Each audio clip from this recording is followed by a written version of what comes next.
Our boy Wong Han is on his delivery route when his phone starts blowing up mid-hustle.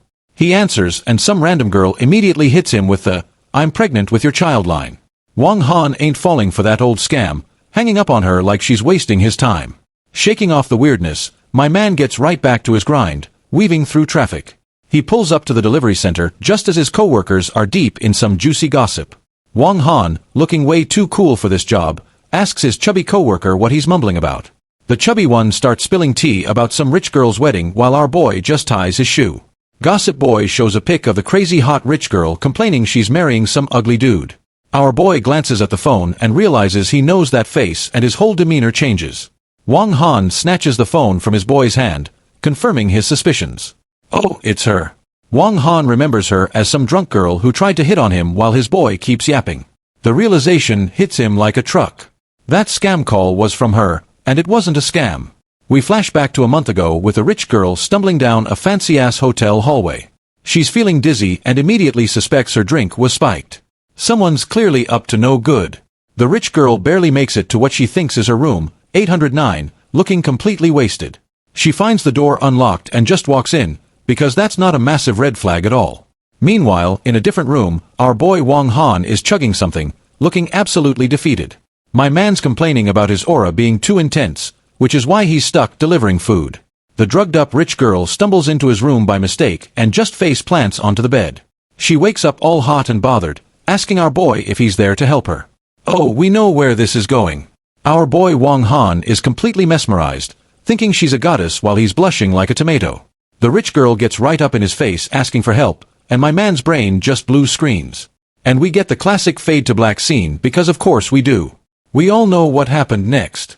Gossip boy snaps our man out of his spicy flashback, pulling him back to the boring present. The chubby coworker starts roasting him for spacing out, ironically asking if he hooked up with the heiress. The whole delivery squad joins in, clowning on Wong Han for all the wild stories he tells. Wong Han, cool as a cucumber, lights a smoke and claims he's just hiding in plain sight. His boys are still not buying it, but Wong Han just tells everyone to get back to work. Right on cue, a flashy red Lamborghini pulls up, making a scene right in front of them.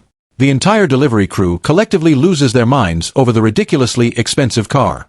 A single high heel steps out of the Lambo, and you just know some drama is about to unfold. The rich girl, Su Chi, emerges from the car, looking way too classy for this delivery depot. We get a close-up, and yep, it's the heiress from the photo, and she does not look happy.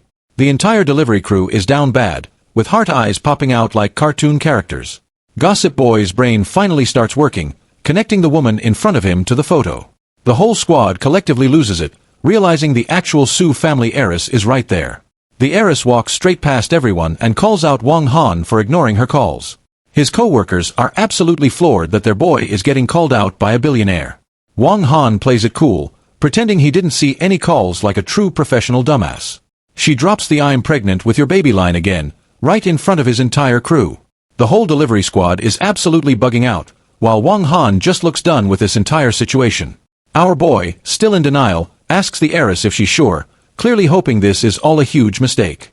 Su Ki hits him with a dead serious stare and tells him they're going to the hospital to prove it. Gossip boy and the crew are now his personal hype men, telling him to get in the damn car already. Wong Han finally agrees but is still worried about his job, asking his boys to cover for him. The Lambo peels out, leaving the delivery depot and all logic behind in a cloud of dust. In the car, our boy is still trying to process, asking her if the baby is actually his. Wong Han steps up, promising to take full responsibility for her and the baby if it's his.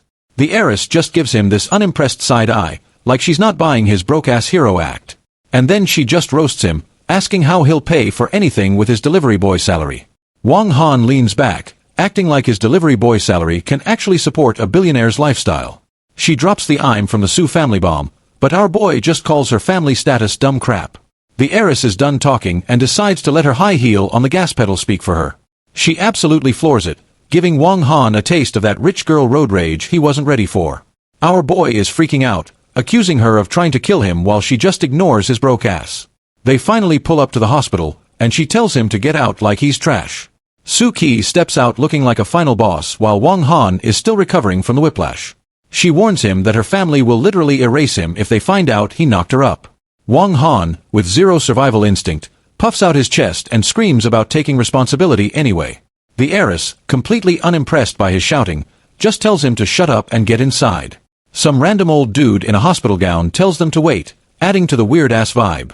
Our boy finally reads the sign for the operating room and starts asking the right questions.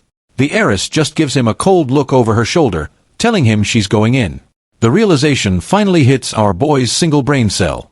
She's not here for a checkup. Wang Han goes from 0 to 100, grabbing her and asking if she's lost her damn mind. He's back on his I'll find a way hero speech, but she's looking at him like he's broke. The nurse rolls up with a clipboard, calling Suki for her procedure like it's a spa day. She grabs his hand and gives him this smug little smile, playing the part perfectly. The heiress just strolls into the OR, leaving Wang Han standing there completely stunned. Our boy is left fuming, realizing he's completely powerless against this woman's plans. The heiress is on the operating table with the surgeons asking if she's ready to start. Suki gives the camera a look of pure resignation, like she's accepted her fate. One of the surgeons preps a needle, telling her to relax like that's even possible. She squeezes her eyes shut as a single tear escapes. Okay, this just got heavy. At the last second, she throws up a hand and stops the whole procedure. She was bluffing. Meanwhile, our boy is outside having a pity party, convinced he's completely powerless. The door slides open and the heiress walks out, fully dressed and looking completely fine. Wang Han's brain just blue screens, completely shocked to see her standing there. Our boy jumps up demanding to know how the surgery was over so damn fast. She just says she's tired and asks him to drive her home, still roasting his broke ass. Wang Han, now her personal chauffeur, casually claims he can fly a fighter jet. My man puts the pedal to the metal, handling the Lambo like he was born in it. As they pull into her rich-ass neighborhood, our boy gets a very important-sounding phone call. He answers the call looking all serious while the heiress is passed out next to him. The call is about some secret bidding event, confirming our boy is living a double life. He pulls up to her family's ridiculously huge mansion and tells her to wake up. The heiress looks completely drained, not saying a word as they finally arrive home. She tells him to bounce before her family sees him, but he's trying to be a gentleman. She shuts him down cold, telling him to mind his own business while he just waves it off. A high heel stomps down hard enough to crack the pavement. Oh shit, the final boss has arrived. The heiress, Suki, trips and almost eats pavement. Classic. Wang Han, our delivery boy hero, sees her fall. Here we go again. Wang Han catches Suki mid-fall, smooth but predictable. He calls her clumsy. Dude, she's rich, not graceful. Suki grabs his shirt, probably about to unleash hell. Oh. She punches him in the chest. Damn girl, chill. Wang Han grabs her hair. This is escalating quickly. He grabs her leg. This is getting weird, bro. Wang Han carries her bridal style. Okay, this is officially a rom-com. We're in a fancy room. Safe to say he's at her place. Bet money. Our boy Wang Han is now playing doctor, tending to the heiress's ankle in her ridiculously fancy living room. Suki is trying to act tough, but my man insists on patching her up, pulling out a whole first aid kit. And right on cue, they get walked in on by two women who look absolutely shocked. We get the official intro. It's her pissed-off mom, Yang Huimin, and her concerned best friend, Lin Suefu. Wang Han tries to explain the situation calmly, but Suki decides to throw gasoline on the fire. She straight up tells them he's her boyfriend, who was just helping her out. This girl loves chaos. Our boy's face is pure shock. He did not sign up for the boyfriend role in this drama. The mom is absolutely losing it over the idea that her daughter is dating a delivery guy.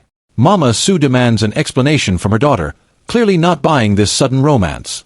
She then turns her full wrath on Wang Han, pointing at him like he's a bug she's about to squash. Suki looks completely over it, probably regretting her decision to introduce a fake boyfriend. She tries to backtrack, telling her mom it was a joke, but Mama Su is not buying that weak excuse. The mom hits her with a guilt trip, reminding her she's engaged to some dude from the Qin family. Our boy Wang Han finally speaks up, defending the honor of delivery guys everywhere. Mama Su goes full Karen, calling him a low-class nobody who needs to stay in his lane. Oh, she pushed the wrong button. Our boy's intense aura is back, and he looks pissed. The best friend Lin Suefu steps in and tells Wang Han to leave before things get ugly. As he walks away, the best friend gives him a look like she knows there's more to this story. Mama Su is so extra, she tells the bestie to disinfect the floor where our boy stood. The best friend gets Sway alone and asks for the real tea, but she denies everything. The best friend, Lin Suefu, sees right through Suki's weak-ass denial about the delivery boy. Suki just drops the "I'm pregnant with his child" bomb on her bestie like it's the weather, and the best friend's brain just short-circuits, completely losing her shit over the news. She tries to talk some sense into Suki, who's just brushing it off as a drunken mistake. Suki doubles down, telling her bestie she's keeping the baby, engagement be damned. The best friend goes full-on feral, thinking Sui has completely lost her damn mind. Sui calmly mentions our boy promised to take responsibility, like that solves everything. The bestie goes on a classic rich girl rant about how a delivery guy is beneath her. Suki hits her with a talk to the hand, and tries to change the subject immediately. The best friend mentions a bidding event, and wait a minute, wasn't that from our boy's secret call? The best friend's eyes light up, and you just know some terrible advice is about to be given. She hits Sui with the "I have a brilliant idea" line, which is never a good sign. The bestie suggests accusing our boy of rape, and Sui is rightfully disgusted. What a psycho. Meanwhile, Wang Han is just trying to find his way out of this rich people maze. My man's stranded in the villa district with no taxis, but a mysterious black car pulls up.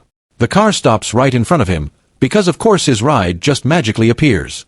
A fancy-ass leg steps out of the car, and our boy looks like he knows what's up. Some old dude in a suit calls him young master, and the delivery boy cover is officially blown. The old-timer confirms he's the ride to that secret bidding event from the phone call. Wang Han plays it cool, saying his grandpa told him, confirming he's not just some delivery dude. Wang Han tells the old-timer he needs a wardrobe change, because you can't show up to a bidding war in a delivery uniform. The limo peels out, officially leaving his delivery boy persona in the dust for the night. We cut to the bidding event, and it's exactly the kind of rich people party you'd expect. Our boy Wang Han cleans up nice, looking like he owns the place instead of delivering food to it. But of course, the best friend Lin Duofu spots him from across the room. Busted. She walks up on him, still thinking he's just some random delivery dude who snuck in. The bestie really asks if he's working another part-time gig as a waiter. The audacity. Wang Han is starting to sweat, trying to figure out how to play this without blowing his cover. She just grabs him and drags him off like he's a misbehaving child, not even asking. The best friend goes full ride or die, threatening him to take responsibility for Suki's baby. Our boy is still processing the baby news, thinking she already handled it at the hospital. The bestie goes feral, grabbing his collar and confirming Suki is keeping the damn baby. The single brain cell finally fires, and he realizes the whole surgery was a complete sham. She gets right up in his grill, threatening him not to even think about ghosting them. And to really drive the point home, she stomps her high heel right on his foot. My man is screaming in pain while she just looks at him like he's pathetic. Cold. Their little soap opera gets interrupted by the announcer starting the main bidding event. Wang Han decides he needs to speed-run this rich people party to go find the baby mama. Some new girl in a suit rolls up and calls him young master right in front of the bestie. She introduces herself as his assistant, officially confirming our boy's secret identity is out. The bestie is gone, and our boy Wang Han tells his assistant it's time to get down to business. Wang Han and his assistant look completely shook as they walk into the main hall. Some dude on stage announces the Qin family is just claiming the bid, basically telling everyone to back off. We get a close-up on this new villain's greasy mustache as he demands respect. This clown is Qin Lei, the young master of the Qin family, and he's threatening the whole room. The assistant confirms this mustache-twirling villain is their main competition for the night. Our boy scoffs at the idea of this dude being a rival, while his assistant explains their plan. The pieces finally click for Wang Han. This is the ugly rich dude Suchi is engaged to. Our boy gives the fiancé a death stare, realizing this whole bidding war just got personal. The auctioneer officially starts the bidding for the big prize, and you know it's about to go down. The fiancé, Qin Lei, opens the bidding with a cool 5 billion like it's pocket change. The whole room starts whispering, saying no one would dare challenge the Qin family. Our boy Wang Han immediately raises the bid to 6 billion without even blinking. The crowd absolutely loses it, wondering who this dude with a death wish is. Everyone's gossiping about how this clueless new guy is about to get himself killed. The fiancé's fist clenches so hard you can feel his ego bruising from across the room.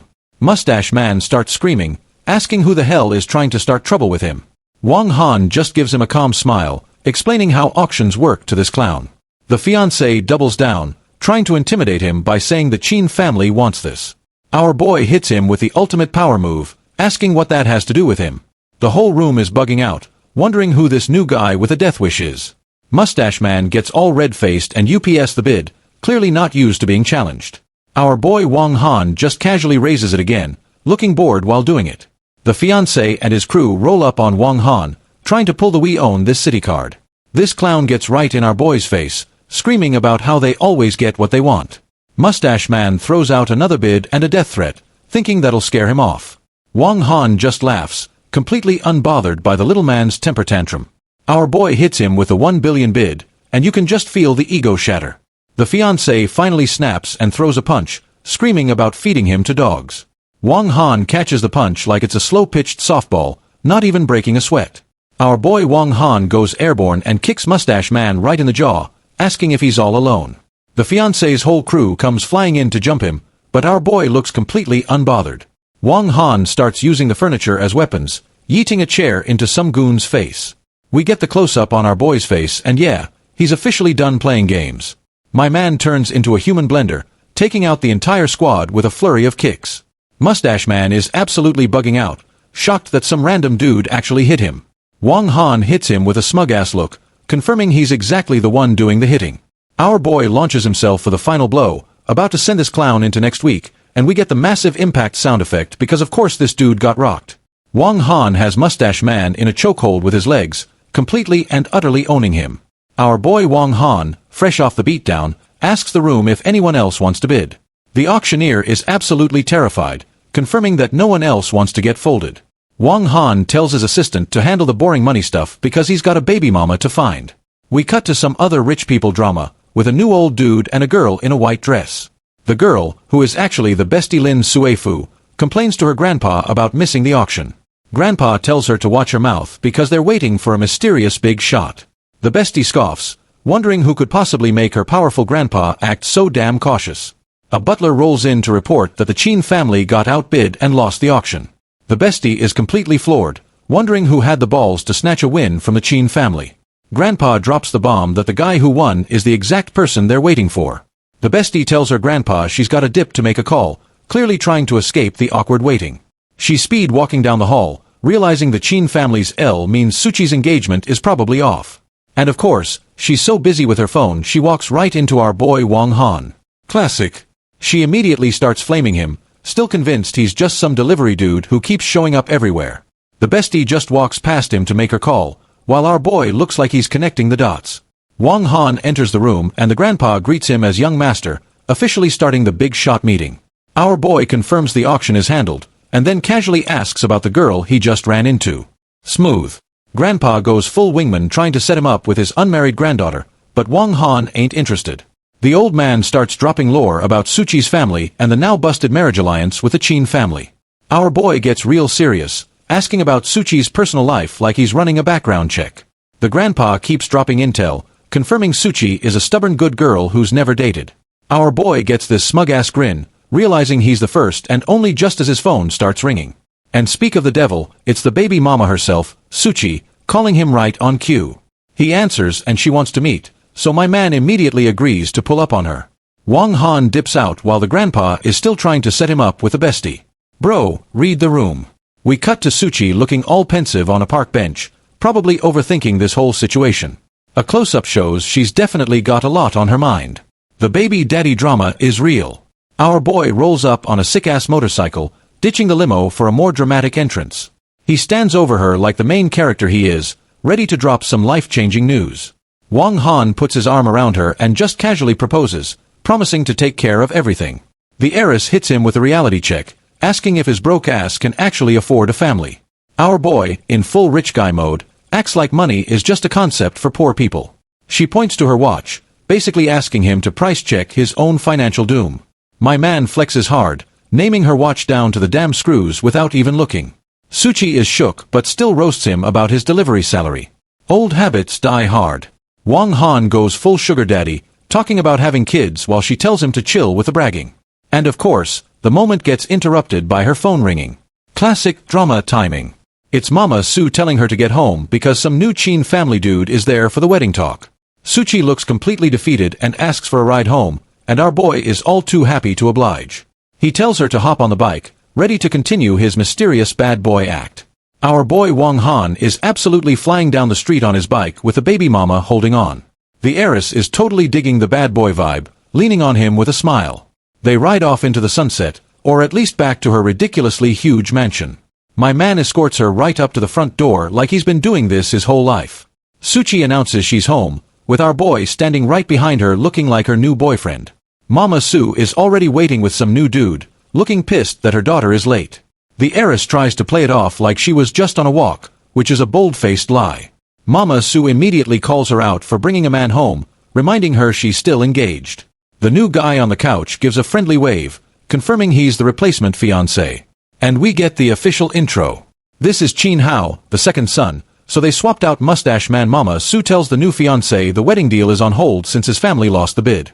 This new clown, Chin Hao, brushes it off, saying they should just get married first. Total red flag. And his inner monologue confirms he's a creep just trying to get her in bed. We got another winner here. Mama Sue starts pressuring her daughter, dangling a $1 billion bailout for the family business. Suchi ain't having it, giving them a hard no with her whole chest. Both the new fiancé and Mama Sue are completely stunned that she'd dare to refuse. Suchi grabs our boy and drops the ultimate bomb. She's pregnant with his kid. Oh, it's on now. Mama Sue's face just completely shatters. The meltdown is officially in progress. She points at our boy, screaming about him being a delivery guy while Suchi tries to calm her down. Mama Sue goes full-on psycho, about to slap her own daughter for having no shame. Our boy Wang Han catches the slap mid-air because nobody hits the baby mama. He steps in between them, asking Mama Sue what her problem is with delivery guys.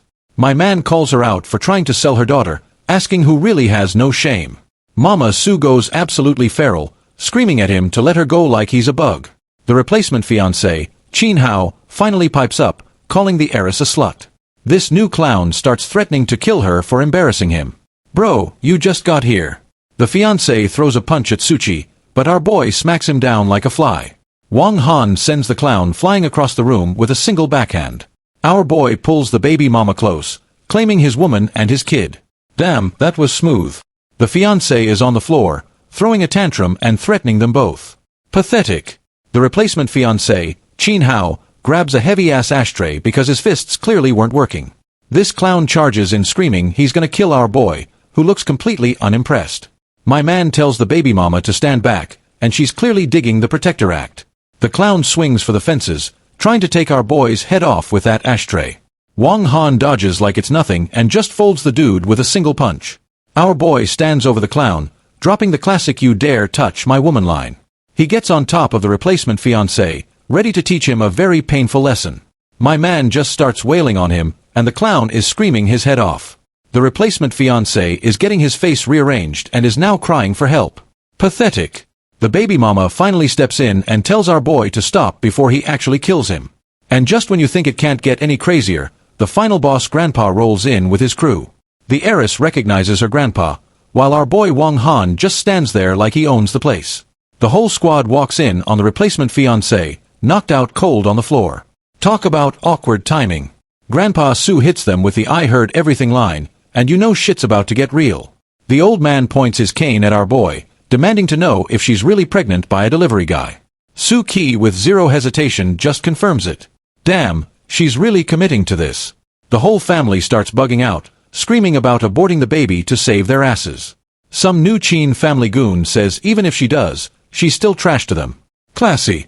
Her family is in full meltdown mode, blaming her for ruining everything like a bunch of drama queens. The heiress just looks completely defeated, probably realizing her entire family is garbage. The heiress Sue Ki finally snaps and tells her whole garbage family to shut the hell up. All the stress finally hits her, and she starts to pass out right in the middle of the drama. Our boy Wang Han catches her mid-faint going full hero mode and promising to get her out of there. Grandpa Sue starts screaming at him to let her go, threatening to break his legs. Old man's got some nerve. Wang Han gives them a death stare, calling them out for being absolute monsters to their own daughter.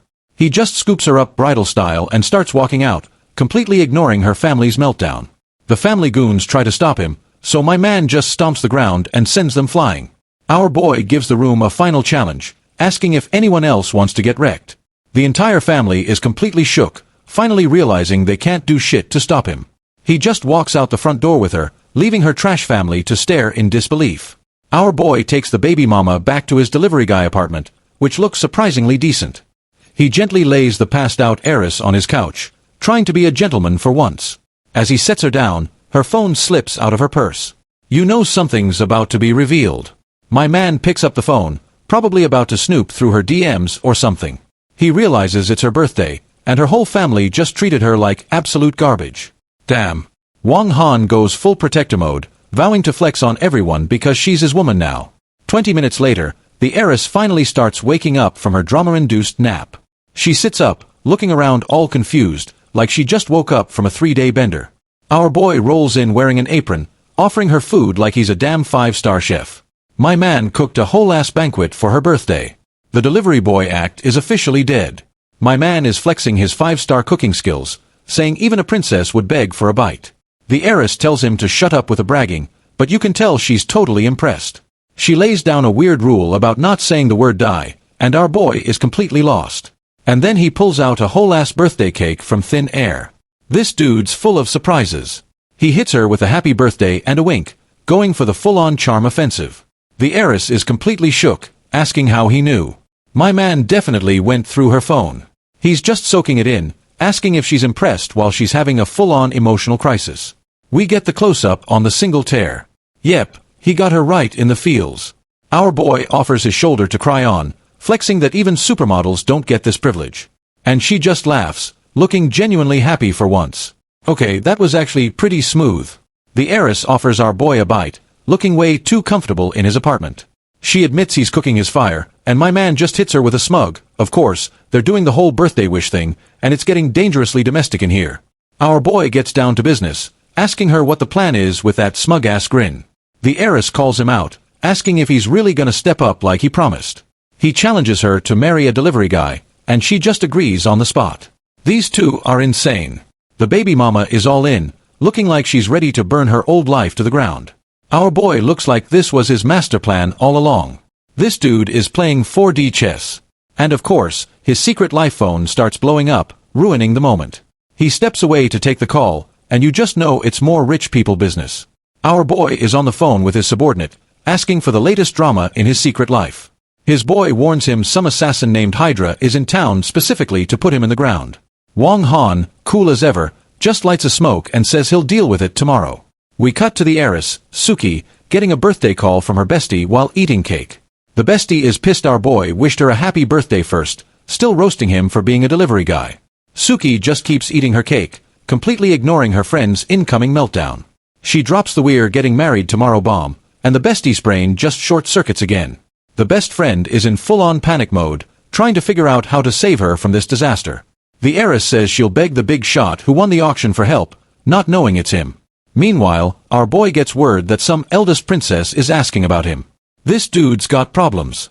Our boy is pissed, asking his subordinate if he really snitched on his location to this new mystery girl.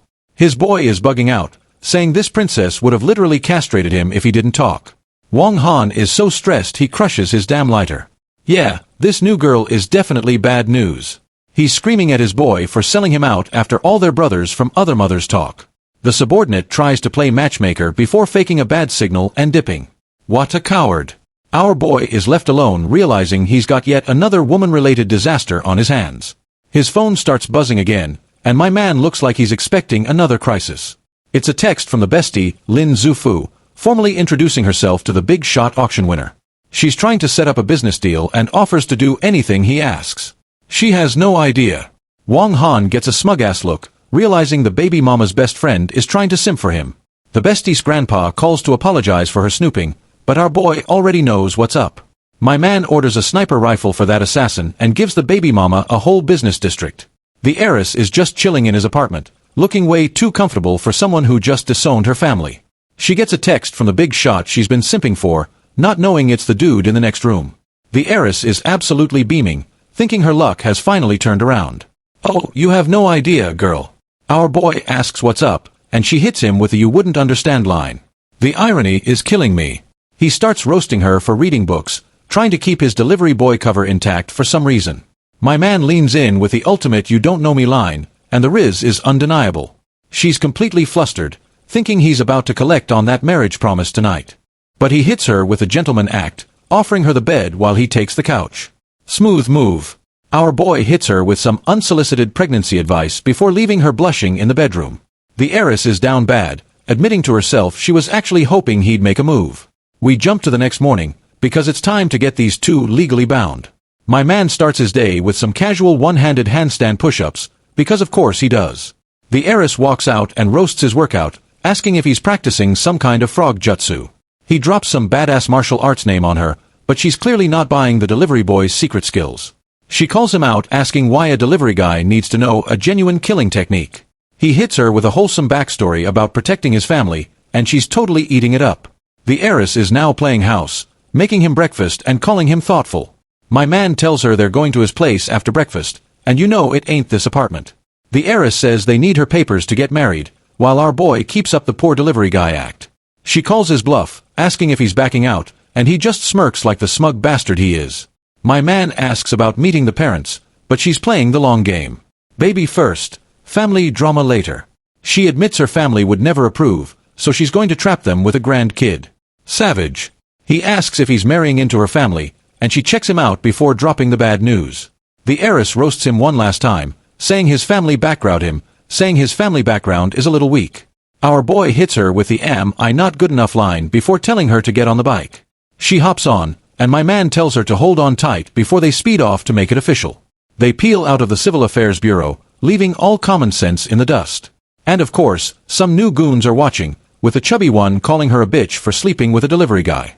The chubby goon orders his boys to kill our man and kidnap the heiress. Real classy. Scarface and his crew are all too happy to follow orders and start the chase. Our boy and the baby mama are just trying to enjoy their post-wedding ride, completely clueless. Wang Hen clocks the van tailing them, realizing their little joyride is officially over. He tells the heiress to dip, trying to get her out of the line of fire before shit pops off. My man starts weaving through traffic like a pro, trying to shake these clowns.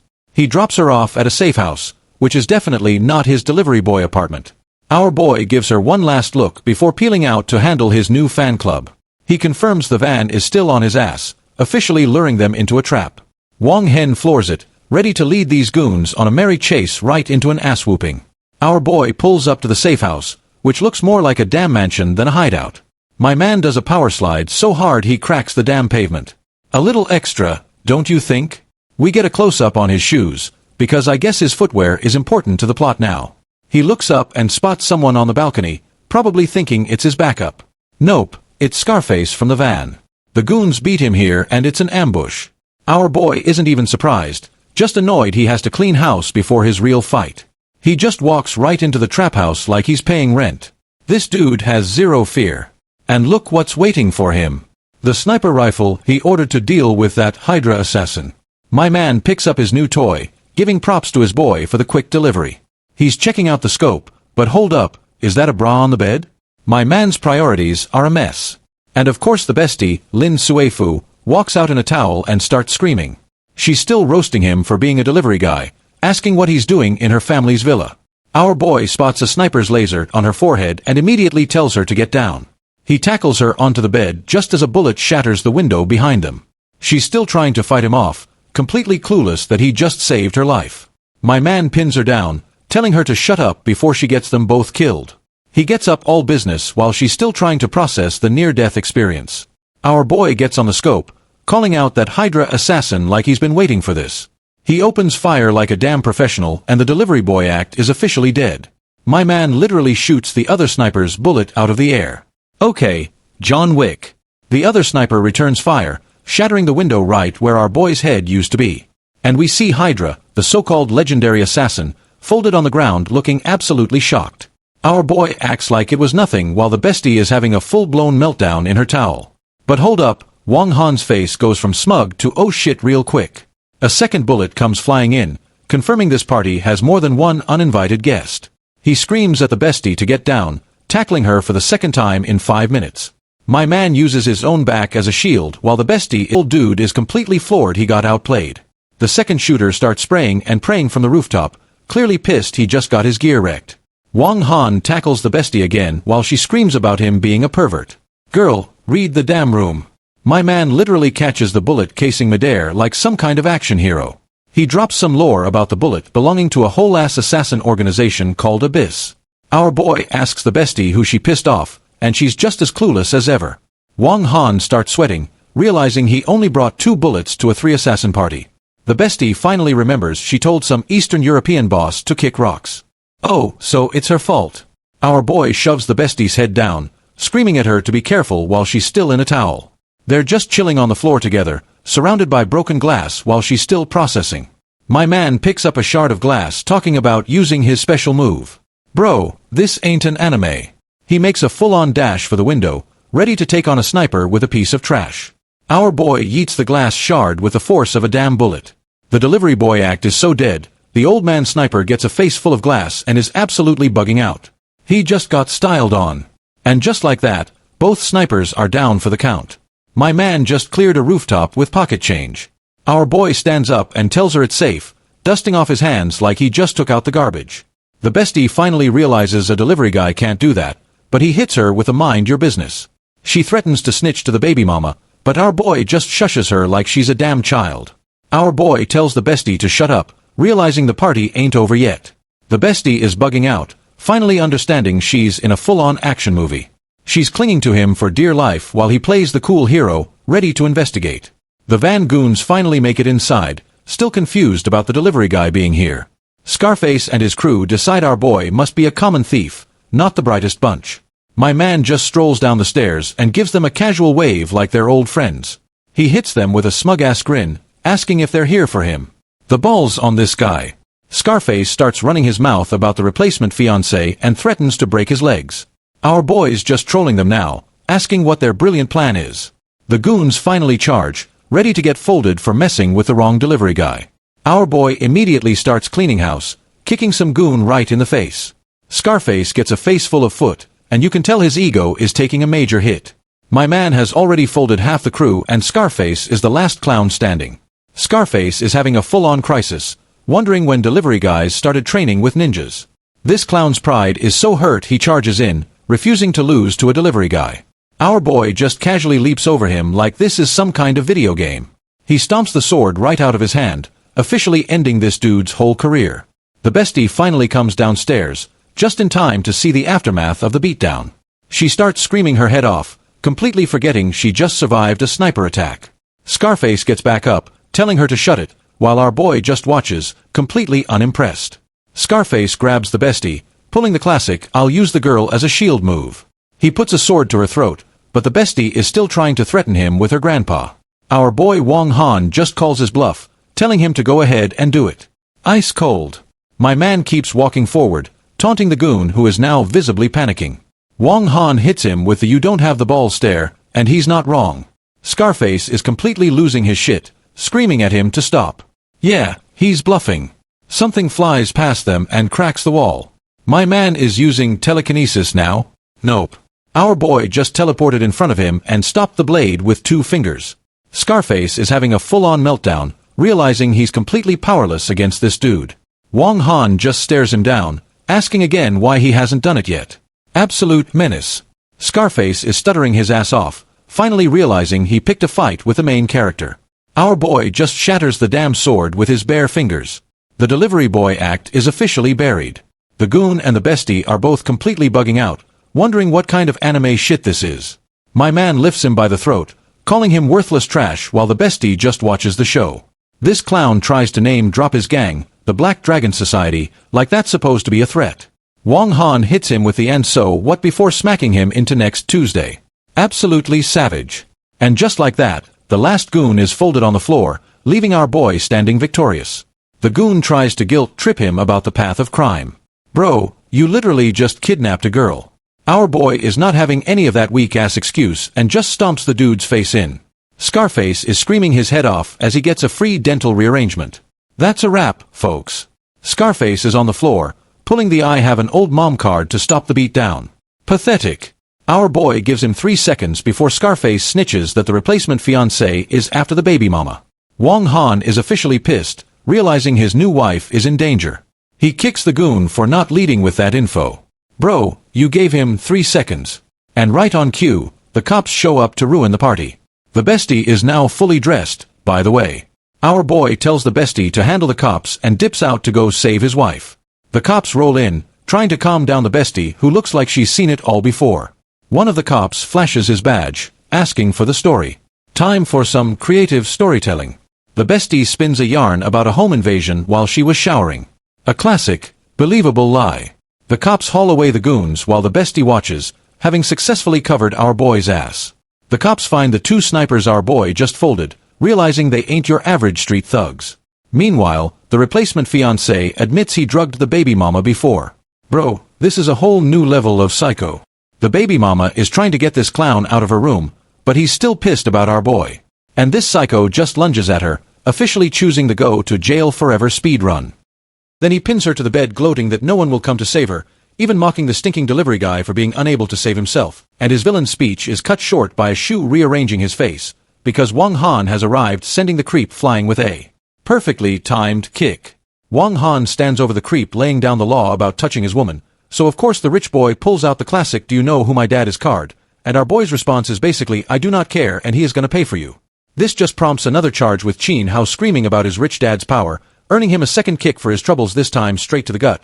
With the trash officially taken out the window, he calmly tells Su Chi she is safe now, and she melts into his arms, completely relieved he showed up, while the loser scrambles away, still yelling threats about the delivery guy. But then Wang Han suddenly asks for the time, completely changing the mood. Because he is late for a meeting and invites her to come along. Their next stop is a massive skyscraper for some serious business, where they walk into a meeting and Su Chi is greeted as President Lu, so she is the boss, and an assistant is shocked to see him calling him young master before he cuts her off, playing it off like she is just an old classmate, much to Su Chi's surprise, so the assistant just has to roll with it, agreeing it is a total coincidence. And they quickly pivot to business, sitting down for the project meeting. Just then a whole welcoming committee of executives bursts in to greet President Lu, and leading the pack is Su Chi's own grandfather, Elder Su, who apparently rushed over without even eating. He is that hyped for this deal, but then he immediately questions why Su Chi brought a random guy to a high-stakes negotiation. Her dad immediately starts yelling, telling Wang Han to give up his seat and serve drinks. Then some other relative tries to hijack the meeting, telling President Lu to just deal with him, and when Su Chi tries to protest, Grandpa just tells her to get the water already, while her uncle chimes in that she should just focus on getting married, peak family support, but Wang Han finally speaks, asking what right they have to steal her project, which gets the whole table screaming at him for daring to have an opinion, and they start mocking her for dating a delivery guy, even throwing in a fake pregnancy rumor. Grandpa orders her to throw Wang Han out, but she stands up for him, which just makes the old man absolutely lose his mind over her insolence. So Wang Han calls them all shameless, and Grandpa demands to know who this upstart is, and our boy just turns to the assistant, claims Su Chi is his fiancée /U00E9, and says the project is hers. This completely throws the cousin for a loop, who keeps trying to argue she is not qualified. But the assistant shuts it down, saying it is Su Chi or the deal is off. Then she adds the ultimate burn, telling Grandpa he is not qualified to meet her boss. Elder Su is just left sputtering, completely outplayed and sweating bullets. So the uncle immediately starts groveling, promising the project will go to Su Chi. This assistant then dismisses the entire family, saying she only needs to talk to Su Chi now, leaving the old men to shuffle out of the room with their tails between their legs, and as they go the cousin gets told to shut his mouth by his own dad, while Wang Han just smirks at the clowns who played themselves. Ready to sign the deal, kicked out of the meeting, the cousin immediately starts whining to his dad, but his father just tells him to chill because he has got a backup plan, and then he drops a juicy family secret Su Chi has adopted, which her own father confirms, calling her a total disgrace to the family name. Grandpa immediately starts scheming, asking about her biological parents for leverage, but they are apparently long gone, leaving behind nothing but a worthless pendant. This uncle's grand strategy is to let her do all the work and then steal the project. So creative, and the cousin is all smiles, totally on board with this brilliant act of betrayal. Meanwhile, at a completely different corporate tower, a new player enters the game, where a guy in a slick suit asks two security guards for a light, and the guards are friendly enough, asking if he is there for an interview. He deadpans that he is a delivery guy, so they joke about being mortal enemies, but the suit guy just takes a drag. Completely unbothered by their little rivalry, suddenly the guards snap to attention, fawning over the arrival of their company president, and he scoffs at their reaction, so one guard tells him to know his place. Just then President Lu herself appears, and he greets her as she goes to get the car, leaving the guard starstruck that she even acknowledged them, much to his amusement. One guard gets way too familiar, giving him a condescending lecture on having dreams, and right on cue his dream pulls up in a red sports car, telling him to get in. He gives the stunned guards a final wave, leaving them to question their entire reality. This guards are left completely speechless as the sports car peels out, and inside President Lu is thrilled, saying he must have a big shot to thank for the project, so he smirks that she'd better thank him properly, then drops that they are getting married tomorrow. She is totally blindsided, but he explains it is just so his kid has a father, a true romantic. Firing back, she tells him his $30,000 a month offer is way too low, and he just scoffs, asking what a delivery guy is worth anyway. As they speed off, their destination is a ridiculously fancy modern mansion, where he teases her for knowing the way, but she just credits her GPS. Just as they are walking up, she has to pause us to take a call, and our boy gets one to the old man reporting the Black Dragon Society stole a shipment. He agrees to handle it, but then the old man pivots asking about the marriage rumors, which makes Wong can flip out, demanding to know who snitched. Surprise, it was Lin King Yun. Then comes the classic lecture about all the rich daughters he is ignoring, followed by the ultimate threat: his big sister is coming tomorrow, and he completely panics. He hangs up fuming, threatening to pull the old man's oxygen tube, but plays it cool for her, saying it is nothing before they head inside. They walk into the massive minimalist living room, where she notices a card in his pocket and asks what it is, though he just brushes it off as a greeting card and says he is starving. Taking his jacket, she sits down, thinking that maybe having a house husband is not so bad after all. Wong Can plays the perfect house husband, telling her to relax while he cooks, and he fully commits to the bit, calling himself a kept man for his wife, leaving Su Chi completely speechless at this sudden domestic bliss. This next day, it is off to a government building for some official business, and just like that they walk out, officially married, mission accomplished. She asks if he is going back to delivering food, but he jokes about hitting on girls now, which earns him a huffy walk-off that he clearly finds hilarious. But then it is back to work time to handle that task from the old man, and his destination is the swanky headquarters of the Black Dragon Group. Turns out the Black Dragon Society went corporate, upgrading from street gang to shady business, running all the classics like loan sharking.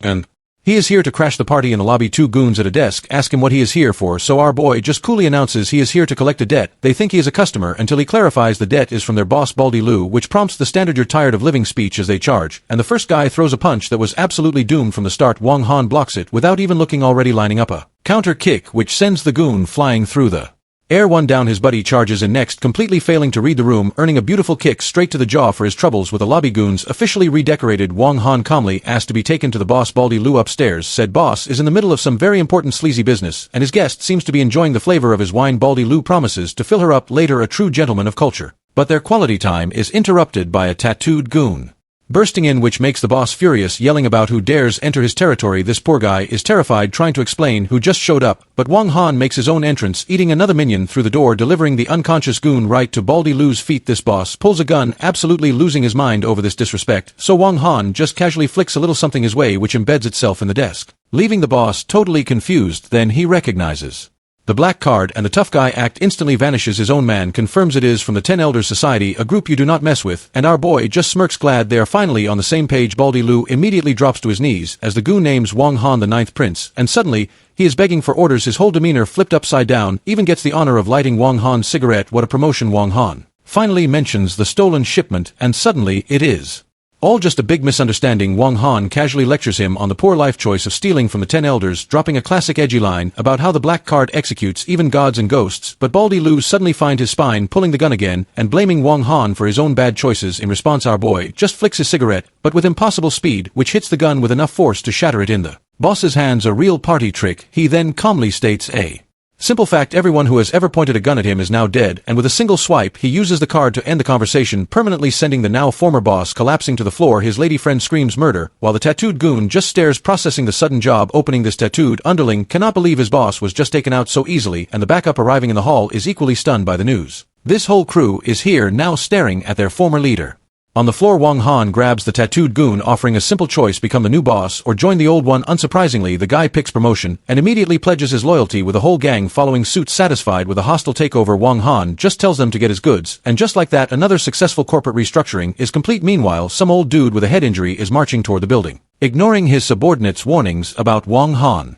He storms right up to the entrance, demanding to see the boss of the Black Dragon Society. His brilliant plan is to pay Baldy Lou any price to kill that delivery guy. Talk about bad timing, except upstairs a completely different guy is telling everyone he is in charge now, and they are calling him Brother Long. This bandaged uncle storms right in, yelling for a boss who is very unavailable, and he is still demanding to see Boss Lou, completely oblivious to the recent restructuring. So the new tattooed boss clarifies that Lou's position has been vacated permanently. Without missing a beat, the uncle offers this new guy $50 million to take care of someone, and his high priority target is, you guessed it, a food delivery guy. Brother Long is skeptical, thinking this rich kid is pulling his leg about a $50 million hit on a nobody, but the uncle is dead serious, raving that this guy beat him up and stole his woman, which is just music to the new boss's ears. A big payday on his first day. This client has one special request: he wants to watch the guy die with his own eyes, and with that, Brother Long rallies the troops to go get revenge for their new best friend. Meanwhile, Wong Han is back in his delivery uniform, getting ready for a shift, and he casually waves goodbye to his coworkers. Hopping on his sport bike, he takes a cool drag from his cigarette, totally unaware of the posse heading his way. Suddenly, a black van cuts him off hard in the middle of the street. It is the bandaged uncle.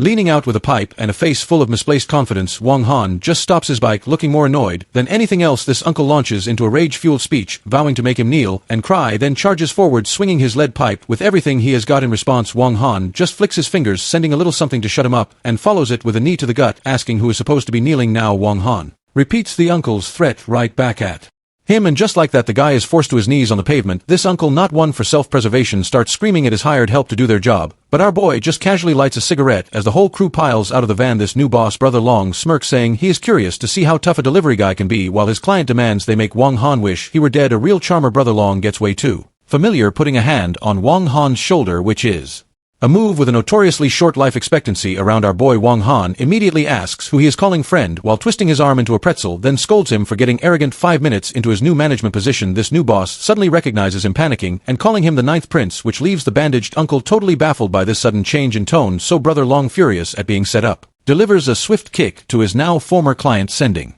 the dude flying for the second time in as many minutes. Wang Han puts his foot on the uncle's chest, giving him one final warning not to provoke him, and as the guy sweats buckets, our boy has one last thing to add, a little PSA that Su-Chi is his wife, and next time he will not be so lucky with that business handled. He checks his phone, annoyed he's going to be late for work. This uncle, still not reading the room, yells at Brother Long for failing to take out one guy who just explains that this is one delivery guy you absolutely cannot afford to mess with. Back on the clock, Wang Han pulls up to a seriously sketchy apartment complex for delivery, and the inside is even worse, a real 5-star dump, so he just gets on with it, knocking on the customer's door. A guy who looks like he has been awake for a month answers, paying with cash, but Wang Han immediately senses something is very wrong here, and his gut was right. A woman in the background screams for help. Her captor immediately smacks her, telling her to shut up, while his buddy watches, and the first goon tries to play it off, telling our boy to get lost, but his partner is not so calm, deciding they need to get rid of the witness. Wang Han cannot believe his luck, stumbling into a kidnapping on a routine delivery, and the first guy charges out ready to make a huge mistake, which earns him a swift kick right back into the apartment. One down. Our boy is just so annoyed he has to get physical over a 20 yuan order. This second goon, now holding a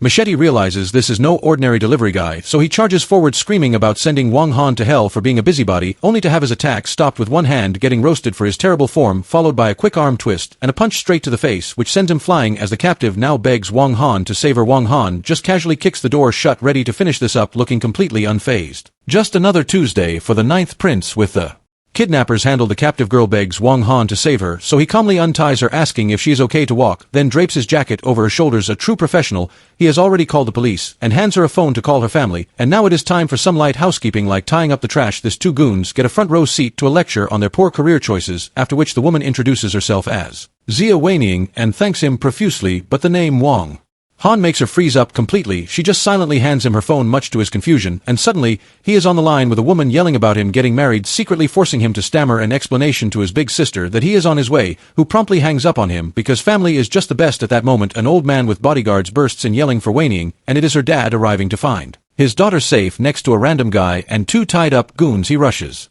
over to hug her, frantic with worry, but she just points to Wang Han, explaining this big brother saved her life, so Wang Han just tells the cops to take the criminals. He thinks he knocked out this father, offers his sincere thanks, and our boy just confirms it was him, no big deal, which makes the old man realize this is no ordinary delivery guy. He is sensing a master's aura, and he pegs him as a grandmaster, offering his business card for any future trouble in the city. Wang Han politely accepts the card from the martial arts master, promising to visit, but he immediately turns down a cushy job offer to be the guy's personal muscle, leaving the old man wishing he could recruited such a promising young hero. Downstairs, our boy heads back to his bike as the cops handle the kidnapping aftermath, muttering about all the trouble one delivery caused before deciding to go find Su-Chi. He peels out of there, leaving the whole mess in his rearview mirror, and pulls up to a massive corporate skyscraper. A little while later, inside, some guy in a suit is telling a woman named Nan, and he flew all the way back from abroad to save her from a crisis, but she, lynching Pang's target of affection, shuts him down. Cold help not needed, thanks. This dude then lays on a guilt trip about rejecting other women for her, so she tells him to back off and use her full name, Su-Chi. His next brilliant move is to grab her arm, begging her to be his woman, a real class act. Su-Chi shoves him off, dropping the ultimate combo breaker. She is married and pregnant. This news absolutely shatters his fragile little world, and right on cue, Wang Han walks in, casually noting his growing list of rivals. This suitor immediately tries to pull rank, yelling at this employee for interrupting a very important rejection, so Wang Han just holds up lunch for his pregnant wife, and Su-Chi proudly introduces her husband. Our boy is just basking in the warm, fuzzy feeling of being called husband for the first time, which sends the other guy into a full-on soul-crushing meltdown. Wang Han just calmly points him to the exit, explaining that he and his wife would like some privacy, then turns his back, leaving the fuming third wheel to process his spectacular failure. This rejected suitor storms out, vowing revenge, while Su-Chi tells Wang Han to fire the front desk, and our boy just smugly comments on how weak his rival was, but Su-Chi clarifies he cannot be a rival if there were Never any feelings involved, he just smiles, taking her point as she gets ready for lunch, only for him to suddenly snatch one of the food containers away, teasing that if they have no feelings for each other then she gets no food. She immediately plays the pregnancy card, reminding him he is obligated to feed her, and after one bite she has to admit his cooking is incredible. Suchi even offers to fund a restaurant, but he scoffs that not just anyone is worthy of his cooking, which prompts her to ask just how many other women he has cooked for. He tries to play it smooth, insisting he is only cooking for the baby, not her, so she changes the subject, asking why he is not in his delivery uniform. His brilliant explanation is that he lent his clothes to a sexy girl he rescued, which earns him an immediate eviction notice from a very unimpressed Suchi. He tries to lecture her about pregnant women staying calm right as the door slams in his face from inside. She yells at him to go deliver food to his new sexy girl instead, and she is still fuming for a moment before checking her phone. It is a text from kid's dad saying he is off to earn money for baby formula. A follow-up text invites her to dinner as the child's father, and she cannot help but smile. Outside, Wang Han just sighs, calling her a stubborn woman before heading out. Wang Han just smirks, much preferring husband to child's father, and with that ego boost he is off to his next destination, speeding through the streets on his trusty delivery bike. He pulls up to a fancy villa, clearly not here for a food order, and walks in with a woman named Eneen right into a lecture from her aunt. Eneen immediately drops the bomb that they are married, so deal with it, which sends the aunt into a spiral over her marrying a delivery guy, but Eneen stands her ground, insisting she knows exactly what she is doing right, as two more men arrive to try and de-escalate the family drama, one of whom gives a suspiciously warm welcome to his new brother-in-law. They send the couple upstairs to change, leaving the rest of the family to plot, and the aunt immediately asks her nephew if he is just going to let this happen. He has already called for backup. This two of them are absolutely delighted at the thought of teaching this trash a lesson, and their muscle arrives, a portly dude introduced as young Master Chin. This Sula character promises him a surprise for coming on such short notice, just as Eneen and Wang Han come back downstairs to find the unwanted guest, and she immediately asks what this guy is doing at a family dinner. This aunt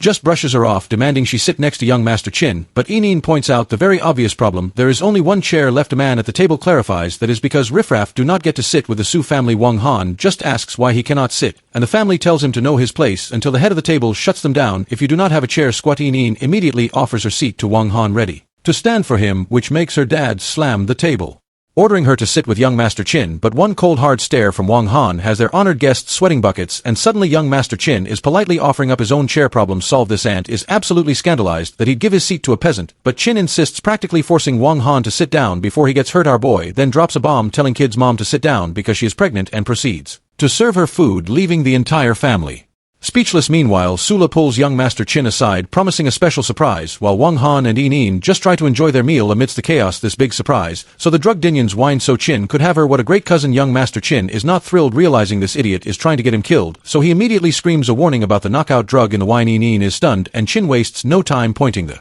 finger straight at Sula, which earns the scumbag a face full of wine from a very angry Eneen. Sula's just left sputtering, covered in the evidence of his failed creepy plan, and Wang Han gets up, cracking his knuckles, ready to do some housekeeping. A swift punch sends Sula reeling. Family dinner is officially over. Wang Han stands over the loser, giving him one last very clear warning about touching his wife, and with Eneen calling the place filthy, they just step over the body and leave, leaving the rest of the family to tend to their bruised and humiliated cousin. Later, driving in a sports car, Eneen demands an explanation for the night's events, specifically asking why young Master Chin was so terrified of him, to which Wang Han gives a smug non-answer about how some people just need a good slap. She calls him out for bragging, gently reminding him his status is a real problem for her family, but he just scoffs, claiming his family's rules are way stricter than hers. That bravado vanishes the second he gets a text, his face dropping in pure panic because big sister has arrived and given him a 10-minute countdown to show up. They speed over to a sleek modern apartment building, with Eneen wondering who on earth could have him this spooked. He warns her to be on her best behavior, which she finds pretty funny coming from a delivery guy, but our boy is dead serious, telling her not to mess this up. They walk in to find a woman in a blue dress smoking and radiating an aura of absolute authority, and Wang Han immediately switches to a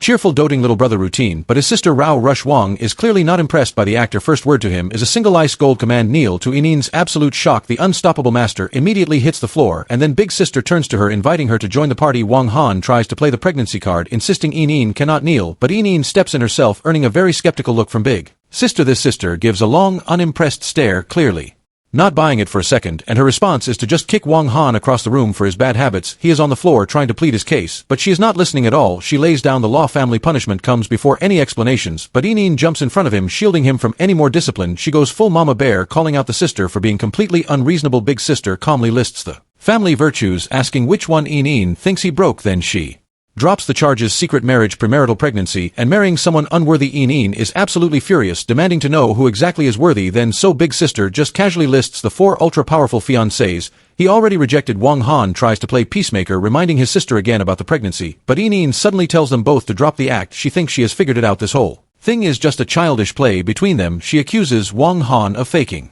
the entire powerful family drama because he is insecure. He insists it is all real, but he is done with the drama and does not want his kid in this mess with it. He tells Yin he will find her after the baby's born, and she just walks out. She accuses Wang Han of faking the entire powerful family drama because he is insecure.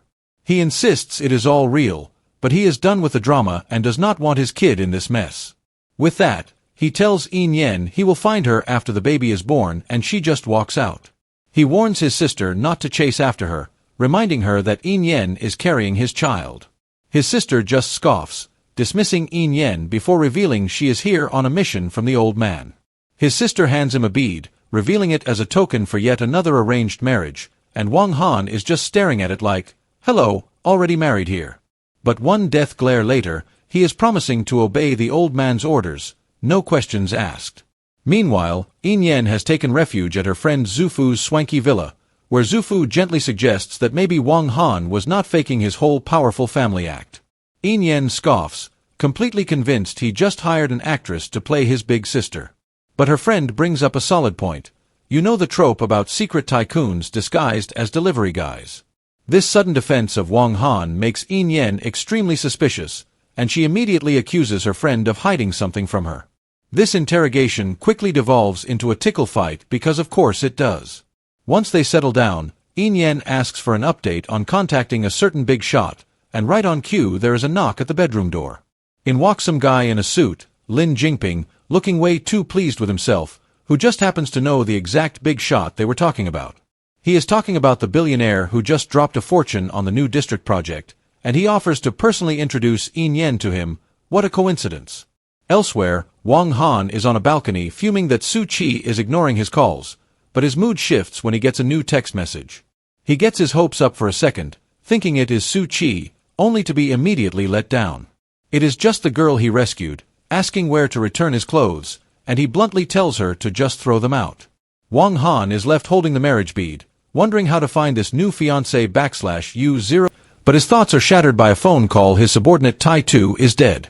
He is stunned to hear the man drowned while heroically saving others, and back in her room, the girl he rescued is crushed. He told her to just throw his clothes out. He is already spiraling, wondering if she will ever see her mysterious savior again, right as her dad barges in asking why she is so mopey. He insists he knocked, clearly trying to figure out what is on her mind, before ordering her to attend the Zhou family's young master's birthday party for him. She immediately refuses, disgusted by the guy who was saved from drowning and then insulted his rescuer, so her dad pivots, asking if she ever contacted that delivery kid. She just tells him Wang Han wanted the clothes thrown away, looking defeated, and her dad sighs, accepting that his matchmaking attempt was a total bust. Meanwhile, Wang Han arrives at the Taishan Grand Hotel looking ready for business, stepping out of a nondescript van like he owns the place. A whole crew is waiting for him, including guys called Blind Men and Smiling Buddha, real subtle. They all greet their boss, ready to move on his command. Just then, a fancy white car pulls up to the same hotel entrance, and the girl from before gets out, spotting a familiar-looking back in the distance. She quickly dismisses it, telling herself she must be mistaken. While inside, the birthday boy gives a speech about surviving his near-death experience. This birthday boy, Zhou Feiyu, gives a speech about how his good fate saved him, not the guy who died. He then shows off a 9-layer cake because that is what is truly important here. But a reporter crashes the party, asking for a comment on the hero who drowned for his sake. His polite facade instantly cracks, demanding to know who let her in. On his command, security swarms the reporter and starts dragging her away. He even lands a kick, still screaming that he survived because he is just that special. Meanwhile, the girl Wang Han rescued arrives just in time to see this charming display. She is absolutely disgusted, but her escort tells her to stay out of it. Zhou Feiyu pins the reporter to the floor with his foot, ready to teach her some manners. He raises his leg for a full-on stomp, threatening to kill her for asking a question, when a shoe suddenly flies right at his head, interrupting his little tantrum. It makes perfect contact, sending the scumbag tumbling backwards. He hits the floor in a daze, wondering what just happened.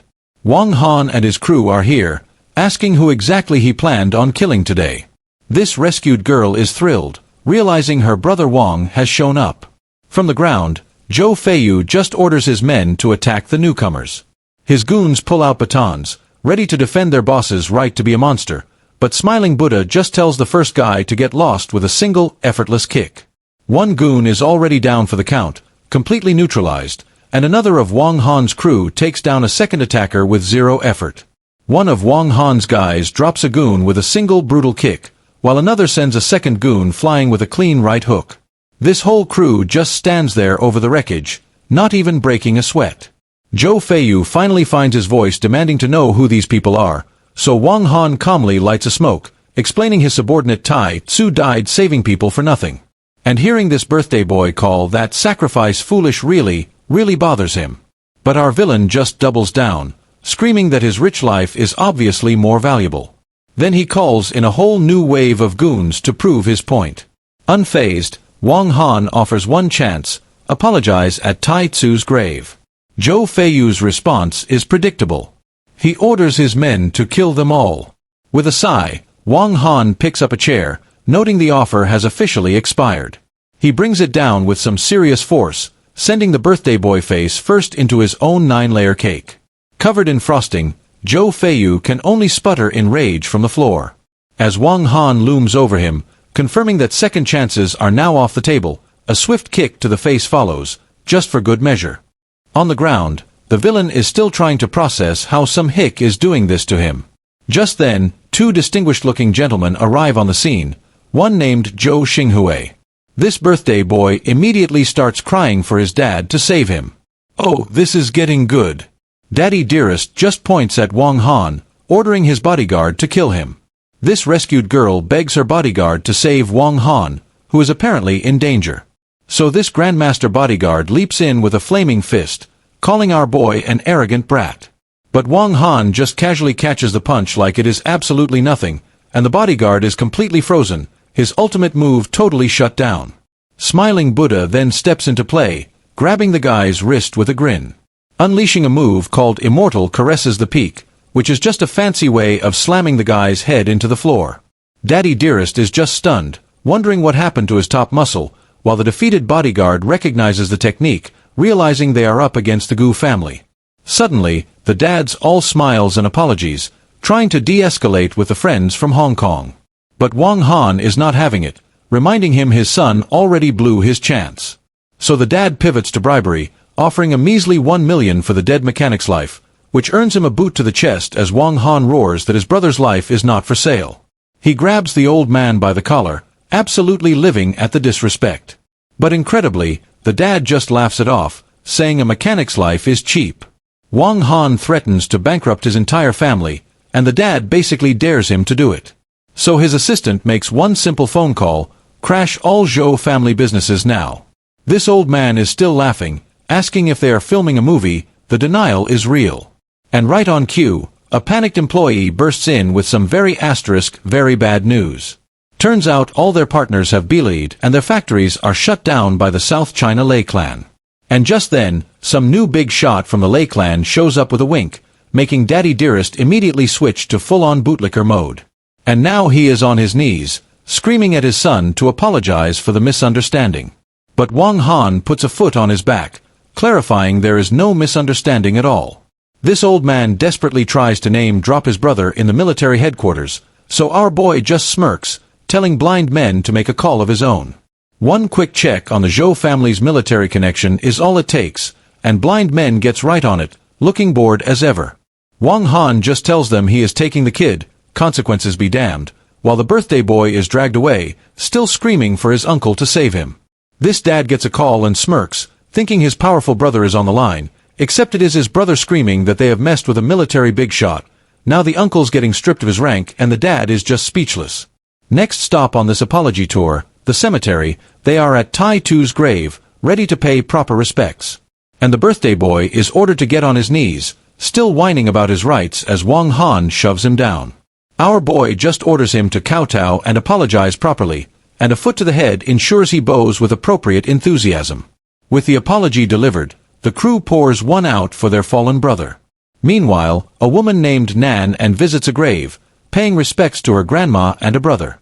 And she confesses to the tombstone that she is pregnant by a delivery guy her family hates, while also ranting about some other guy who faked being rich. Grandma was right, men are trash. Changing the subject, she mentions a kind benefactor who recently saved her from a crisis, leaving her grandma's favorite snacks as an offering on the headstone. As the rain starts pouring, she says her goodbyes, promising to visit again soon. An assistant is already waiting with an umbrella to escort her to a nearby car. Inside, she is bickering with her cousin and a friend about the sudden downpour. But their argument is cut short when a massive limo blocks their path out of nowhere. This cousin starts screaming about which suicidal maniac is in his way.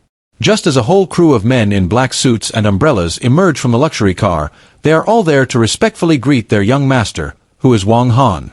Standing in the rain, he gives orders to make arrangements for Tai Tsu's orphan daughter.